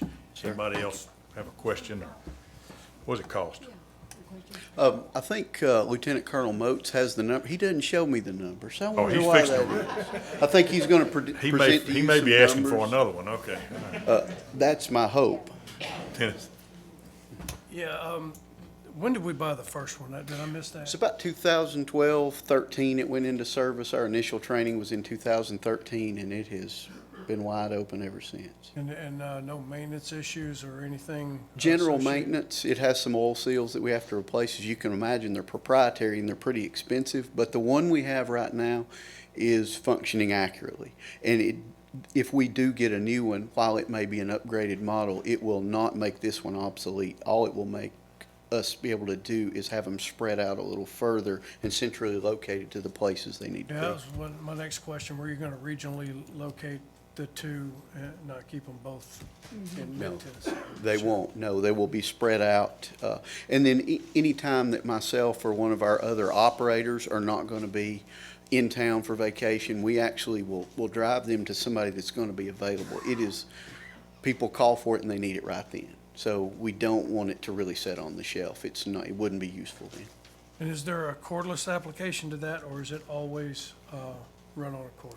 It is tethered. It's limited in how far it can go and which we have no waterways that will test its depth characteristics. It really can go up to 1,000 feet deep. I think we only have a couple of 500 feet or so of tether for it, but it does have to be tethered. Okay, thank you. Any other questions, comments? Anybody? Thank you. Thank you, sir. Appreciate it. Yes, sir. Let's see, we've got Lieutenant Colonel Kate Taylor.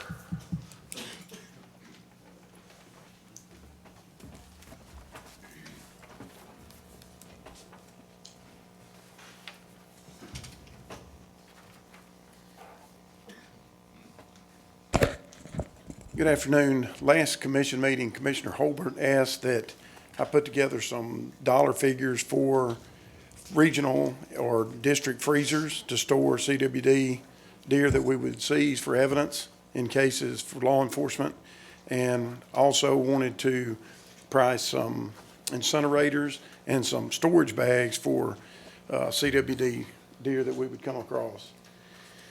You'll see on the first slide, we have the cold pack freezers, which are made in Tennessee.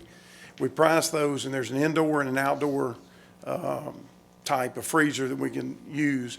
Most of ours are going to be outdoor. There may be one instance where we would use one put inside, but those are $23,883 with the rack system.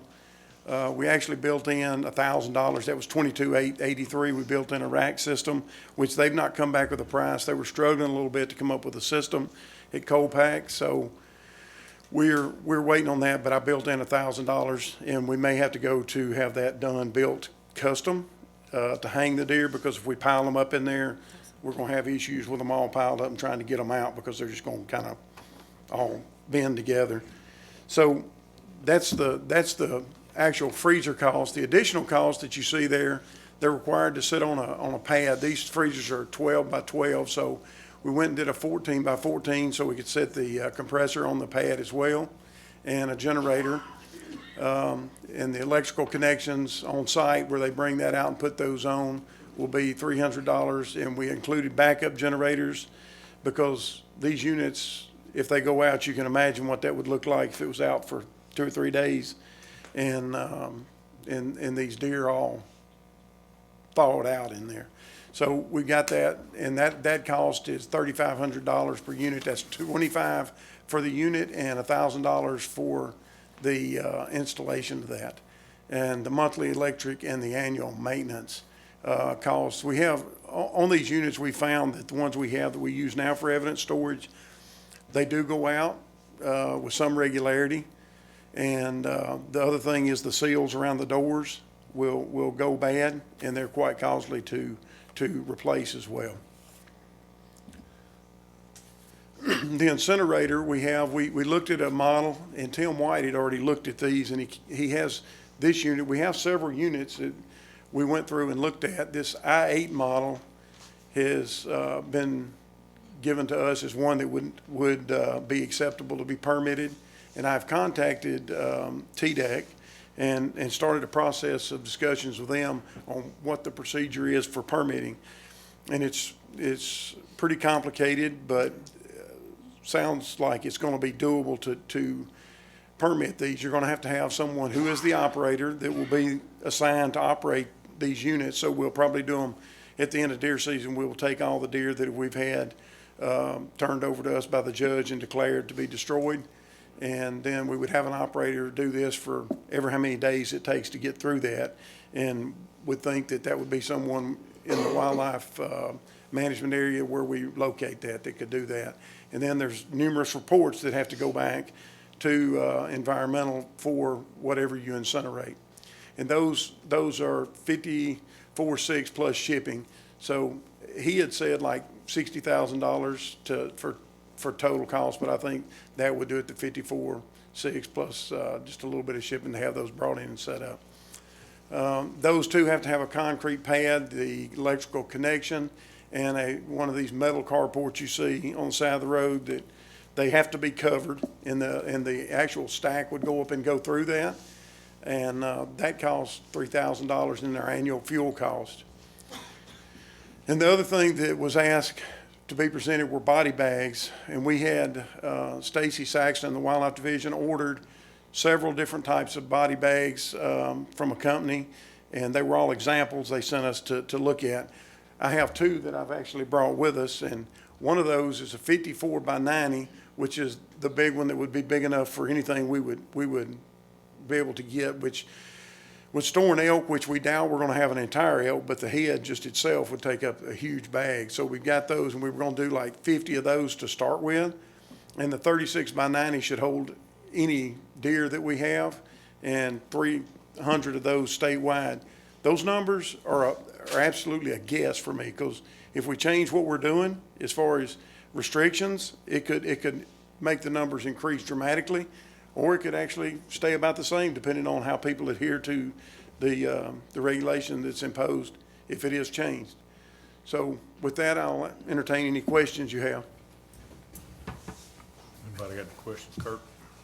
Cape, is this, the agency recommend this, or is this, I mean, in your opinion, or, first off, about those body bags, could we get Commissioner Cox, could you demonstrate how those work? Could we get If him? you can get him to lay down out there, I'll zip Okay. it up in it. Sure, absolutely.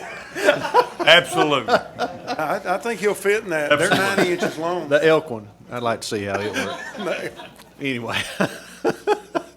No. You know, but to answer your question, the primary, the best way to get rid of these has been told to us through wildlife is to incinerate. The other option that was brought out is to take them to an approved landfill. There are 21 approved landfills in the state of Tennessee, and they're scattered out all over the landfill, and they charge a different amount of money for each one of them, and they vary greatly in what they charge. And Tim White did that research as well. And so, you know, that's to present everything we have to you as the commission. That I think the best way to go is with an incinerator, even though it is quite costly. The freezers as well, I'm asking. The freezers, the reason we did this, and I brought these up, and it was for 4 or 8.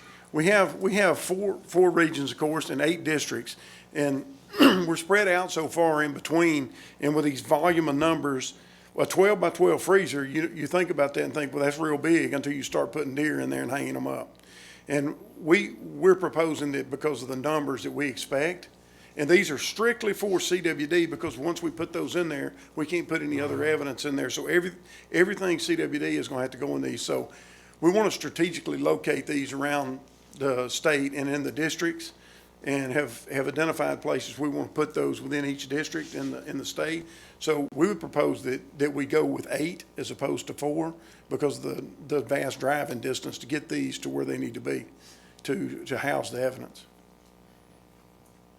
Is there any funds available to help There's, us purchase these? according to Director Carter and Mark, there's PR money available at 75-25. That would be 75% because it would be available because it's a wildlife project. So Pittman Robertson money would be available for that. Okay. Yes, sir. So I don't know who uses these incinerators, but maybe it's Department of Agriculture. I'm not sure. Is there any incinerators we can borrow, lease, not have to buy it, just to use when we need it?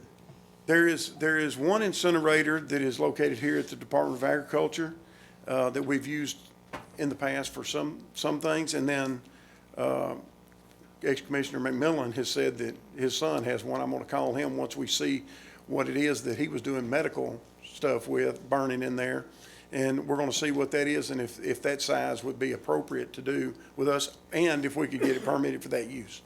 And those things, I haven't delved into the actual starting of getting a permit because I didn't know what was gonna be approved, if any of these, and didn't want to get the cart before the horse on the permitting process. But there's not a lot around, you know, they say somebody recommended hospitals have them.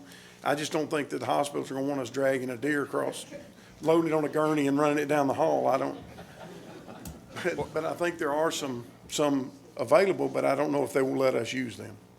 What were the landfill fees that you had? And how many deer did we have this past year that we had to do this with?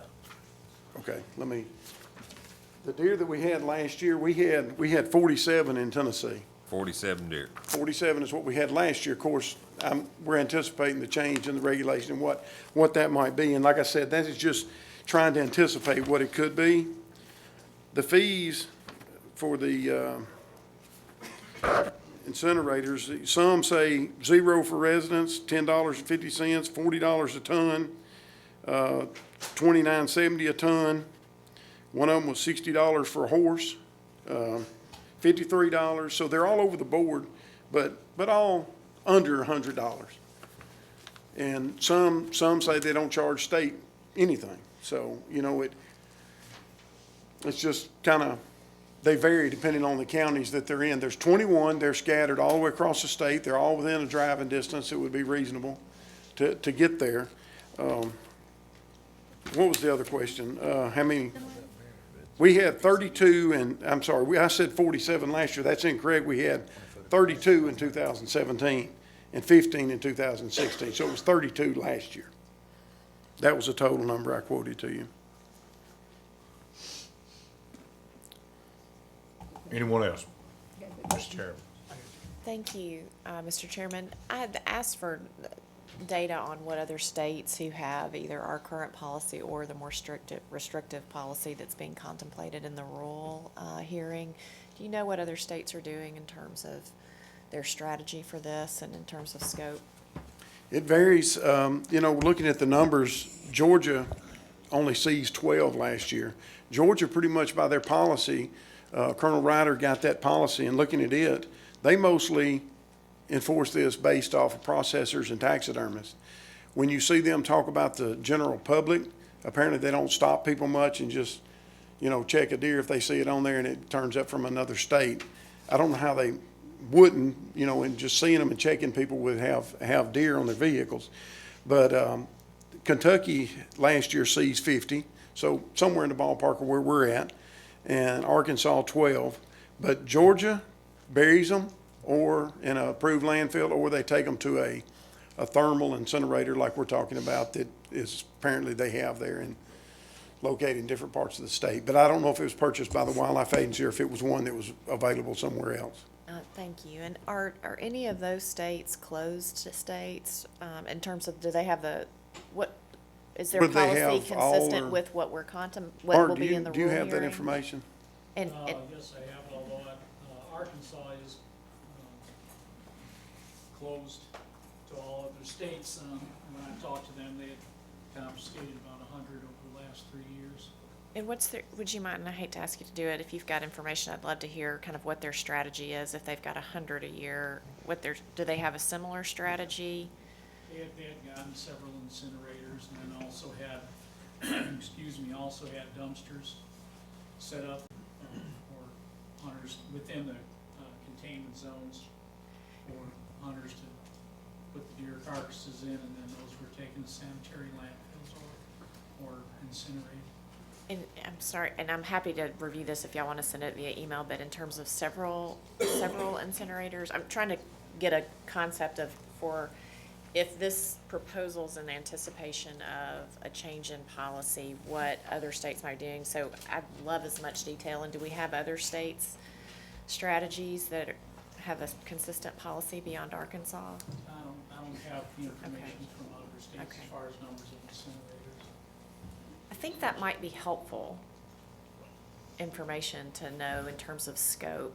Obviously, there's been a tremendous amount of work that's gone into contemplating what might be, but I think it would also be helpful to just understand for states who have been living with the policy for some period of time, And I would what we can imagine learn that would from it. vary- I'm sorry, imagine that would vary quite a bit depending on how many counties they have in Me their too. CWD zones. You know, Wisconsin, Right. you know, half the state there, you know, some other states, maybe only 2 or 3 counties that are designated their CWD zones. Right. Yes, can I interrupt, Madam Chair? I hate to interrupt. Oh, I'm sorry. Yes. No. Commissioner Hodgson. No. Yeah, go ahead. Here we go. I got a slide here that I was gonna show tomorrow in that rural presentation, and I don't know how to get to it, or would. Can I get some help there? And that may answer your questions about other states' policies. And what that map's gonna show is there's 11 states that are totally, that restrict all states, and then there's 21, I don't know if you can see, well, no, you can't. And there's 21 states that are positive, that restrict only positive states. And then there's no restrictions in 9 states. If that helps you answer your first question. I think the question that I'm asking, and I really appreciate that, so for the 11 states that are restricting all areas outside of that They individual restrict all state. states.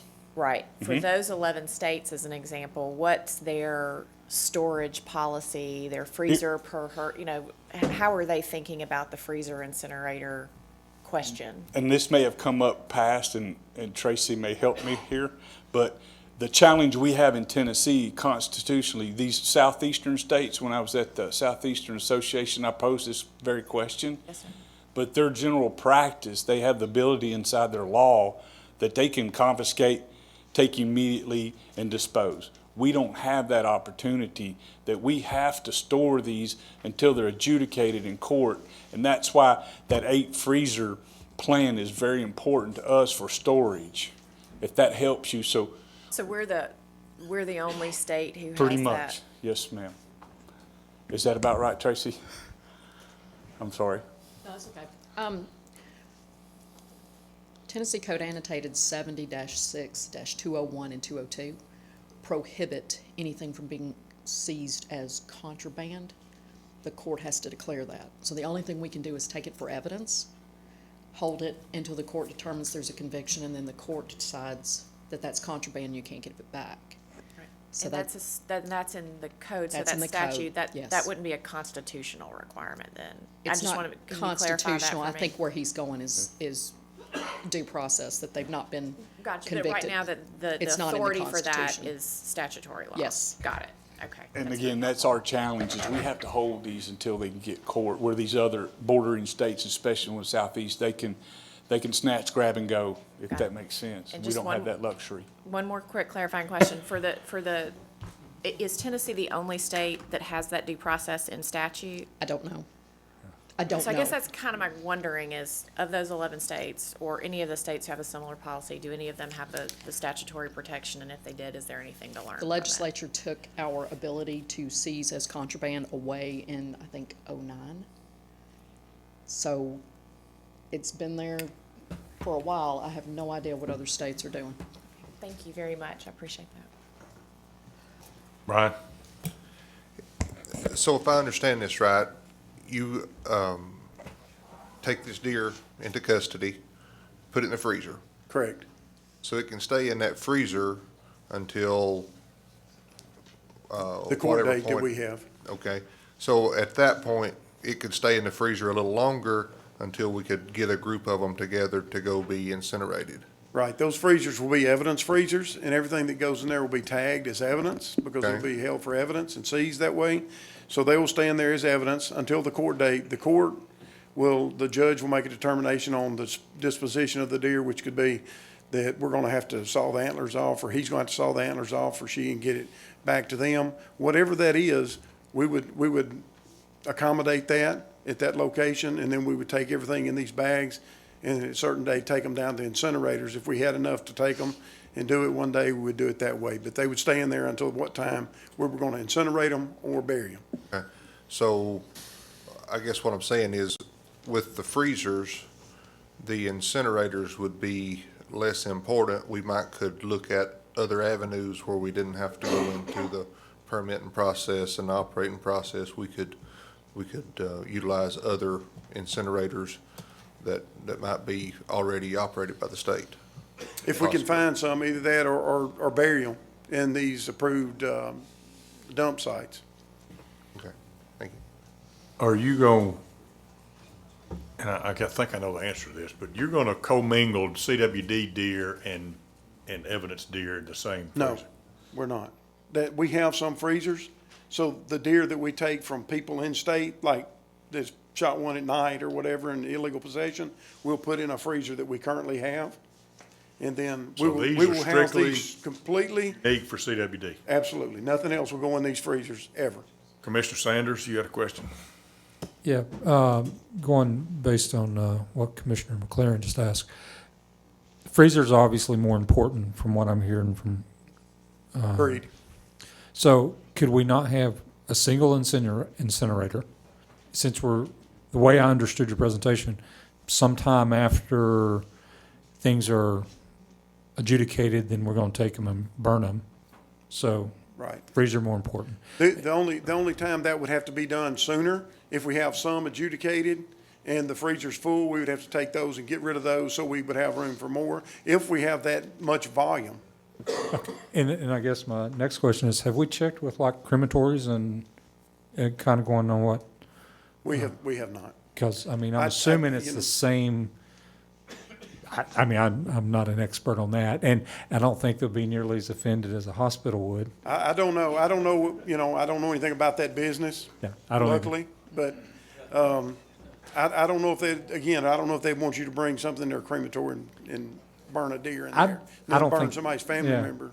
I don't think they care. I mean, actually, but that might be a way, because they're processed in a similar manner, so it might be a way to And I don't know if find an economical. And I don't know if the permitting would restrict that in any way. I just don't know, but that's not something we've looked at, but good. I think, just looking at your numbers there, Cape, I think we'd be best suited to deal with our 21 local landfills and not get into incinerator business. When I'm looking at the numbers here, just 1% of the interest, off the interest of what we're talking about spending for what we've been doing right now would more than take care of that cost to us, because it's just a straight cost. It's something that we realize we've got a cost. I think we'd be better off, in my opinion, looking at it cost-wise, is you use those 21 landfills instead of trying to get into the permitting and incinerator business, in my opinion. Anyone else? Kurt, I know that you're the one to kind of ask about this. Are you going to, are we going to expand a budget for this, or is this just informational right now? What do you? It's just informational right now. I'd like to, if there's any questions anybody have, give them time to answer them before the next meeting, and then let's make a decision. I do agree that the freezers are the most important part of this. The Department of Ag has an incinerator here that obviously we've used, and we can get by without that. I just think the freezers are the most important issue right now that we need to look at. The freezer, and I'm not questioning necessarily who got the prices, but in my experience of dealing with walk-in coolers and freezers and that kind of thing, those prices look twice as much as They did to me too, quite honestly, when I got that bid. So I requested a bid from Masterbuilt out of Mississippi, and I tried to make contact personally with an individual there and haven't had a return call. So I went through the website and requested a quote on what we needed. I still hadn't received a quote. So, the first one we got, just looking at the internet and the type, it's not exactly the same, but it was somewhere around 12,000. So it was kind of alarming to me as well. That 24,000 looks like a pretty big number to me, Right.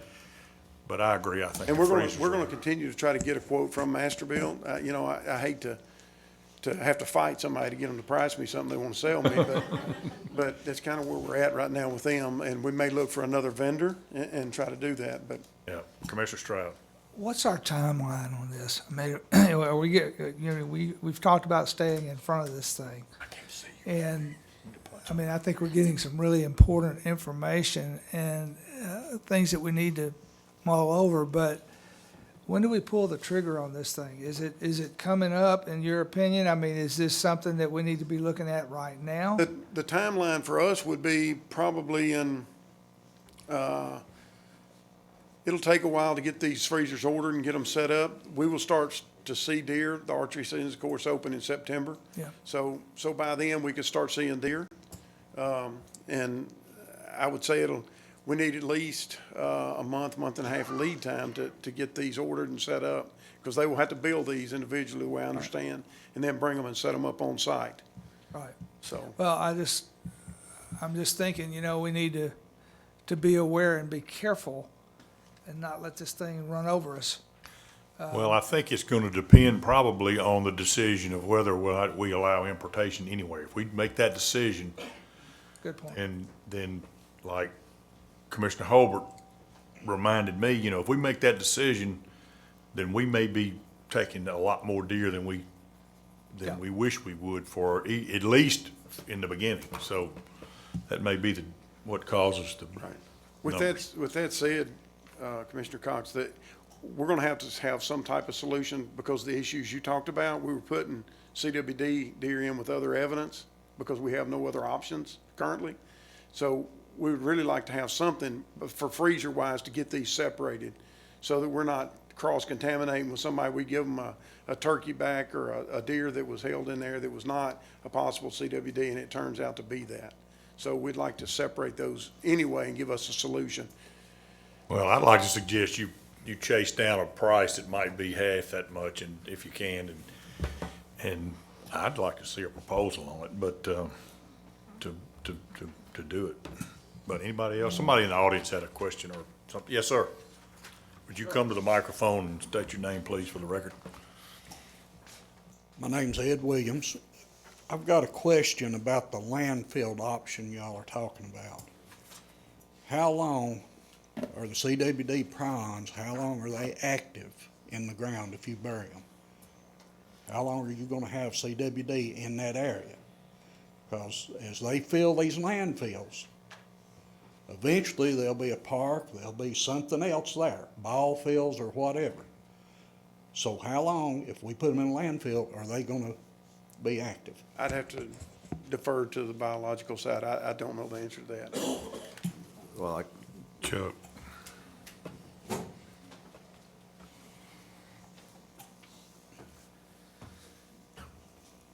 That is a very good question, and the research shows that they live as long as 10 years, but could persist longer. So you would just accept that they're going to be there in that landfill. So that, we're just moving the problem from one place, putting it somewhere else if we don't destroy those animals. Well, I would suspect that if you buried the deer, CWD deer, and then covered it for a period of years, you'd have it 5 to 20 feet underground. I don't expect the threat to be to percolate. Yeah. I don't know. Yeah, for I sure, don't know but either. But that was a question. Right. Good question. Thank you. I've worked for a dairy company for 40 years, and those freezer prices are way high. Yeah. Way too high. All right. Thank you. Anybody else? Commissioner Cox, I do want to point out that we're not just going to go buy these. We will have to go through a bid process. I understand. Anyway, I just didn't want the members of the public thinking that we just took a price Right. and went and bought it. That's not how it works. Mr. Stroud. Okay, what do we do next? I mean, I know we're looking for bids and those kind of things. What are we supposed to do? What can we do? What are we not doing that we need to be doing right now? Director Carter, could you answer that? Do you think we're going to move along on this for a recommendation pretty quickly?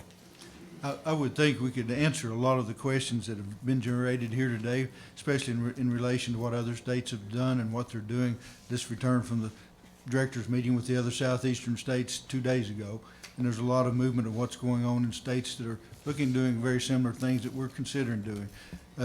To answer Commissioner Stroud, I think where we would be, we'd come back next month and answer as many of those as we could, what our final options are, and if we decide to go forward with whatever number of either incinerators or not, or whatever those things would be, then once we get the green light from the commission, that would also mean a budget expansion of some type, and then we could immediately go into the bid process that Commissioner Holbert's talking about, putting those out to get the very best price we could. But I would think by the March meeting, we could have, we would nail down exactly what our options are, and you could make an informed decision.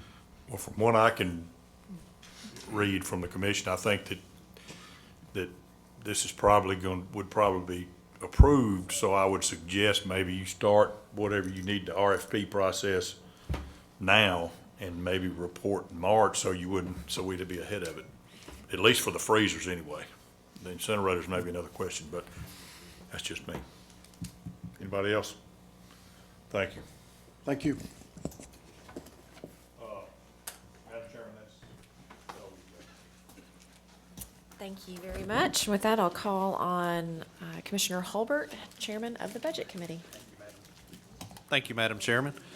I would like to I get to call on Lieutenant Colonel Glenn Moats.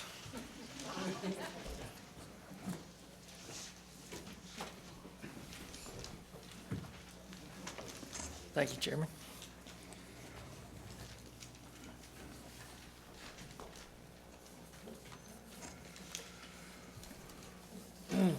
So I will be presenting a request for 4 different budget expansions. And the first one you have on your screen is, this is what Captain Majors gave you a presentation on.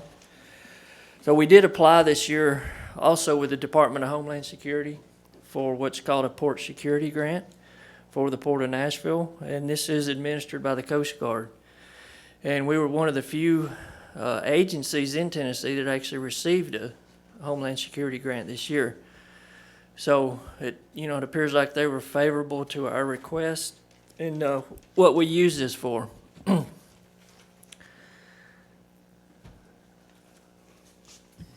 So this is 100% federal, this budget expansion.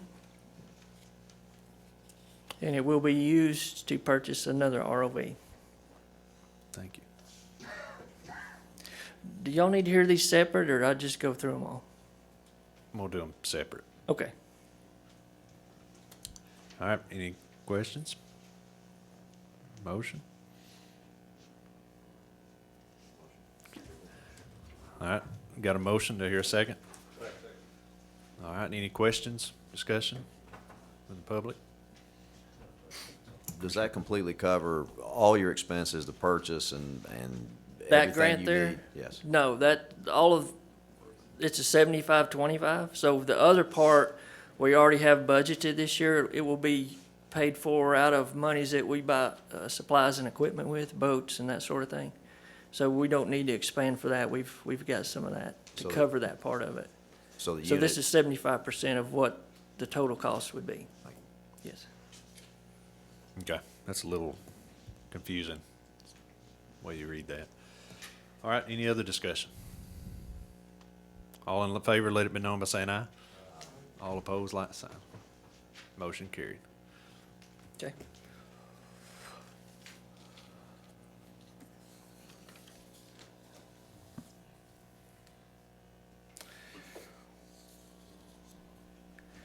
Okay, this expansion is a request to expand the budget for $700,900. This is for the Clean Vessel Act, which is also a federal program. The money is to be used for the construction, renovation, and maintenance of pump-out stations at marinas throughout Tennessee. And this is 100% federal, and this money will be administered through us as a flow-through to those projects that we designate can receive it for pump-out stations at marinas. Okay. Do I hear a second? Any questions, discussion? Any questions from the public? All in favor of the budget expansion of $700,900, let me know by saying aye. All opposed, like sign. Motion carried.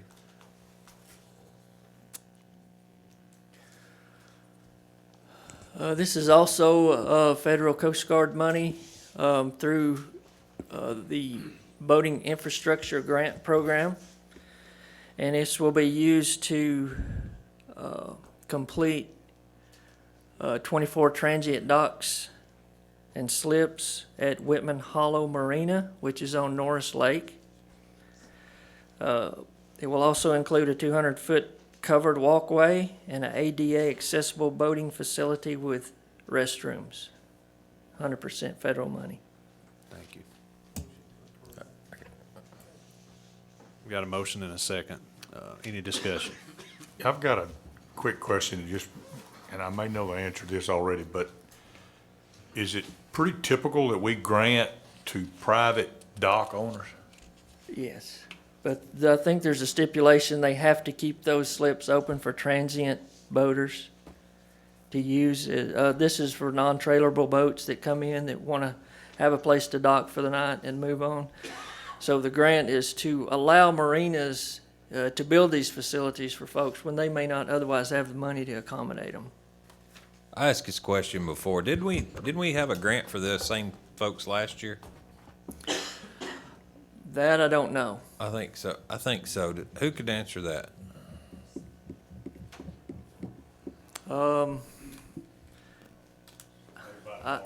Maybe by tomorrow you can find that out, but I've kind of got the same question. So you say, Norris Lake doesn't have a lock on it. So every boat that's there had to be trailered in at some point in time. I'm trying to figure out how we're giving, even though it's, we spending money here, even though it's federal dollars, why are we using federal dollars on a lake that doesn't have a lock on it for a private individual? I can try to find out some more information on this particular project for tomorrow if you would like. I'm not that familiar with this particular one. Yes. Any other discussion? I've got a motion and a second. So.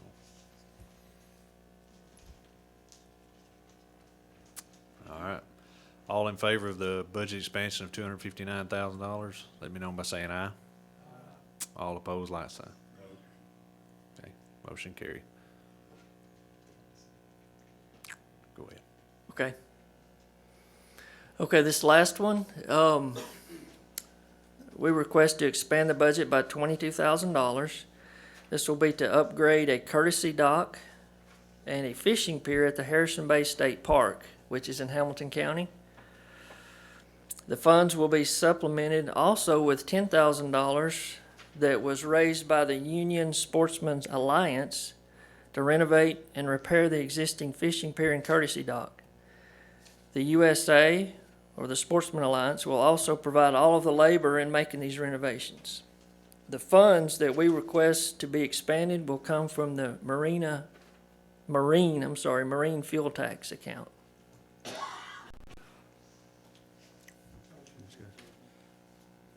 There's a second. A motion and a second. Any discussion? Yes. Commissioner Cox? Is this a state park fishing pier, or is this our fishing pier, or? It's connected to the state park, so it is a state park fishing pier. Is this right, Bobby? That's correct. Yeah, that's what I thought.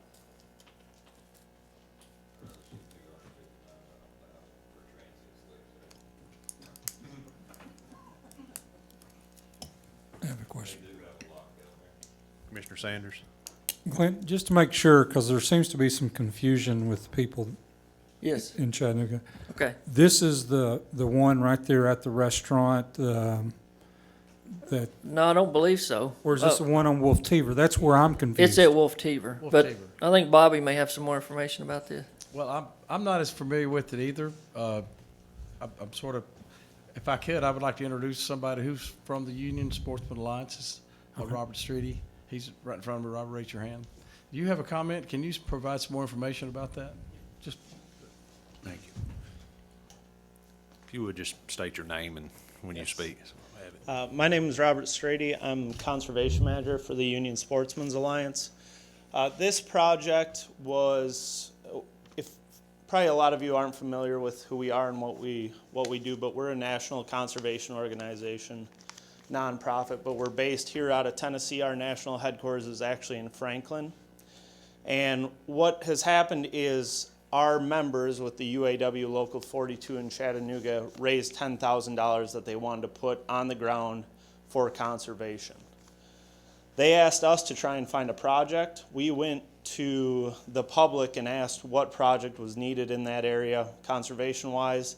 The Wolf Teever boat ramp kept coming up. It was what everybody talked about. They wanted to see a more usable courtesy pier there. We went down and took a look at it. The current dock that's there, this time of year, low water, it's not in the water. So it's not usable. So what we wanted to do was try to use our union skilled labor and the money we had raised to make a pier that was usable year round. What we found is that was going to cost more than the $10,000 we had raised because that pier needs to go much farther out into the lake. So we were requesting from TWRA to help us assist to make improvements to that location. It is the one right there on, I believe it's 58, and it's within Harrison Bay State Park. It's right there on the line of the highway as you cross the Wolf Teever Creek. Correct. You just go across the creek, is on the right-hand side. There's a large parking area.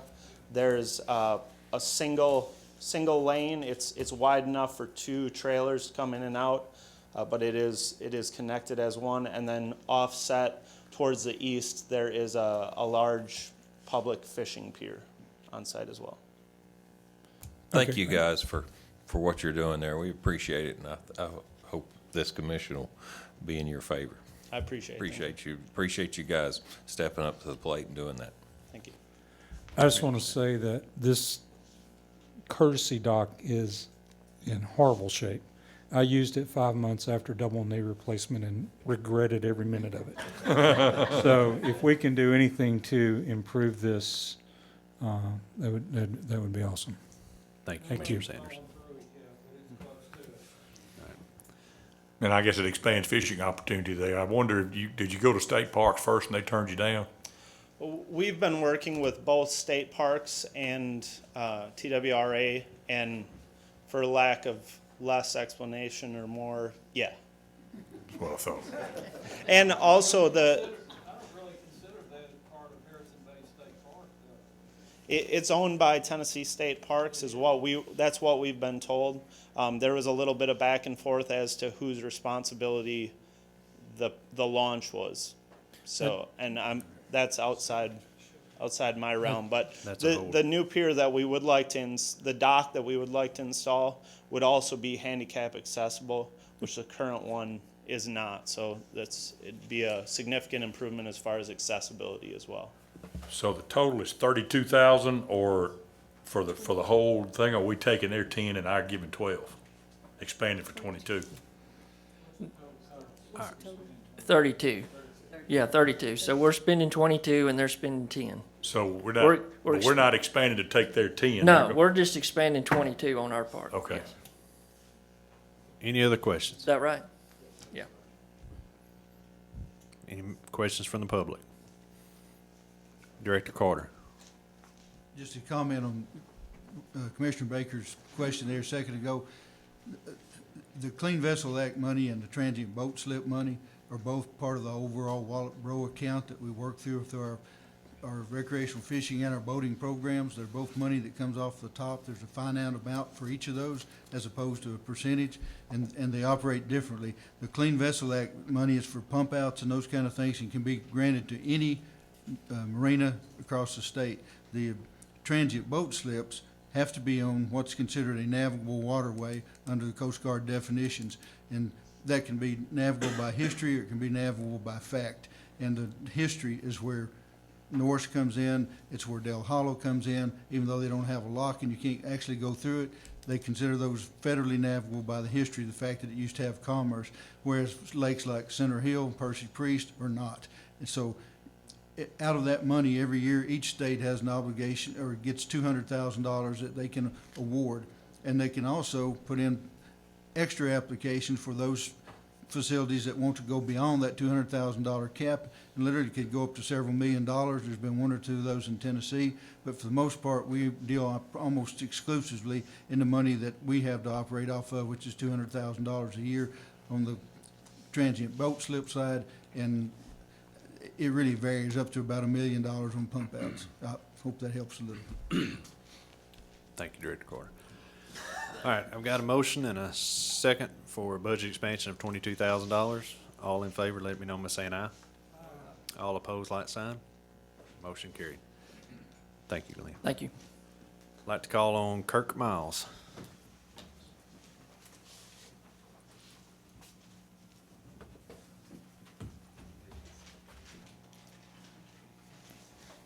Thank you, Chairman Holbert. I have a budget expansion request. Let's see, I need to go back some slides.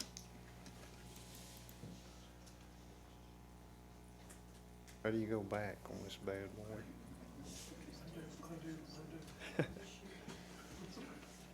There it is. Okay.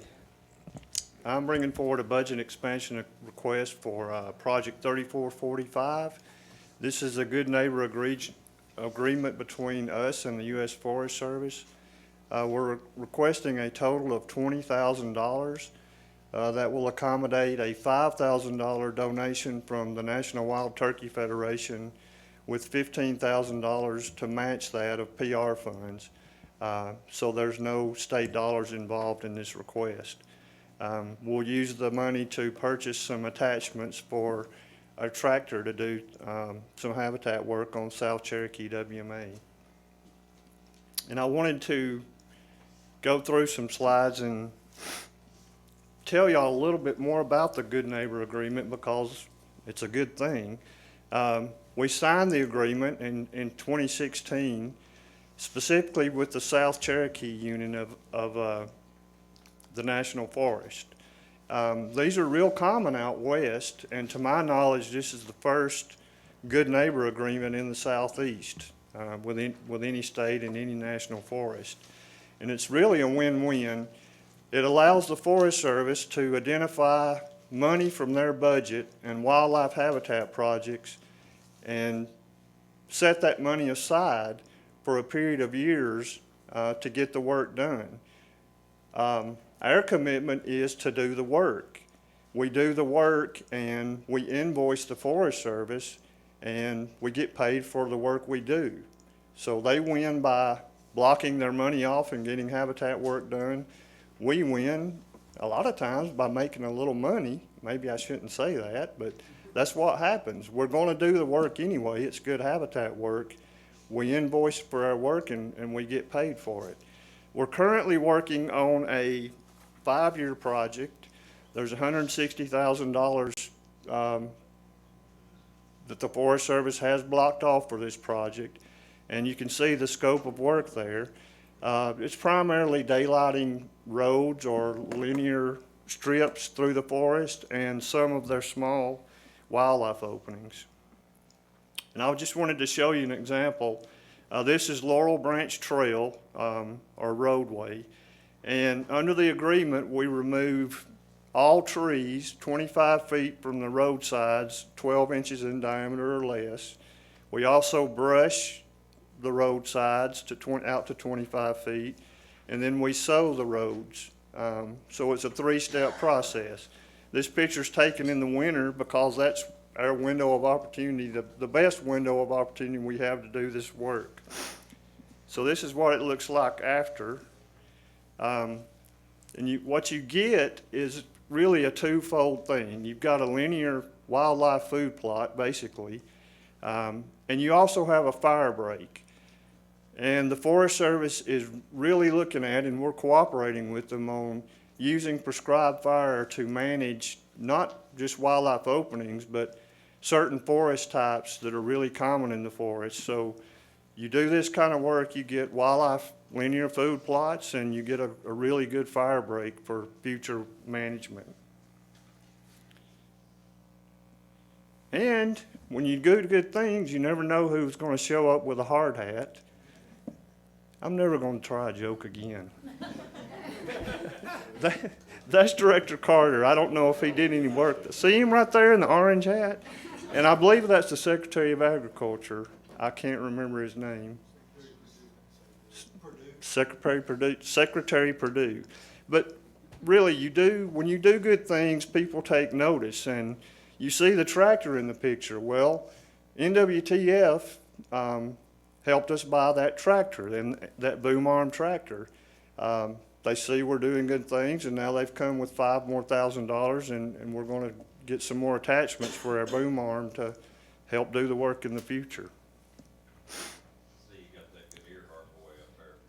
Yes, Philip Earhart. He used to work for us, and the Forest Service stole him away. Sure enough. He's a good one. Just our accomplishments so far. We actually started in the winter of 2017. The good thing about this is that you don't see in the numbers is the partnerships. A lot of NWTF local chapter people have volunteered with chainsaws and come out and helped brush these roadways and the wildlife openings. And honestly, it's created a lot of good cooperation between our different WMA managers in the region. Our technicians will take a day or two and go out and help on this project. So it's just a really good thing. And finally, just a breakdown of what the cost, what we're going to spend this money on. The rotary mower, what it'll really help us is with on down the road maintaining this road size more than getting them brushed initially. And then the grapple bucket will help us move the larger trees when we drop them. Right now, we drop them, and if they're in the roadway, we have to cut them up or push them or something to get them out of the way. With this, we can pick them up and get them out of the road and just be a lot more efficient. With that, I'll take any questions. All right. Here's a second. Second. A motion and a second. Any discussion? Any questions from the public? All right. We've got a motion and a second for budget expansion of $20,000. All in favor, let it be known by saying aye. Aye. All opposed, like sign. Motion carried. Thanks, Kirk. That concludes the business of the Budget Committee. Madam Chairman. May I ask a question before we go to the next? 2 or 3 things we've had budget expansions. The NWTF gave us funds. I don't ever remember us inviting anybody on that committee that makes that decision to the commission meeting to thank them for the money they give us for various projects. It may have been done, I've just forgotten.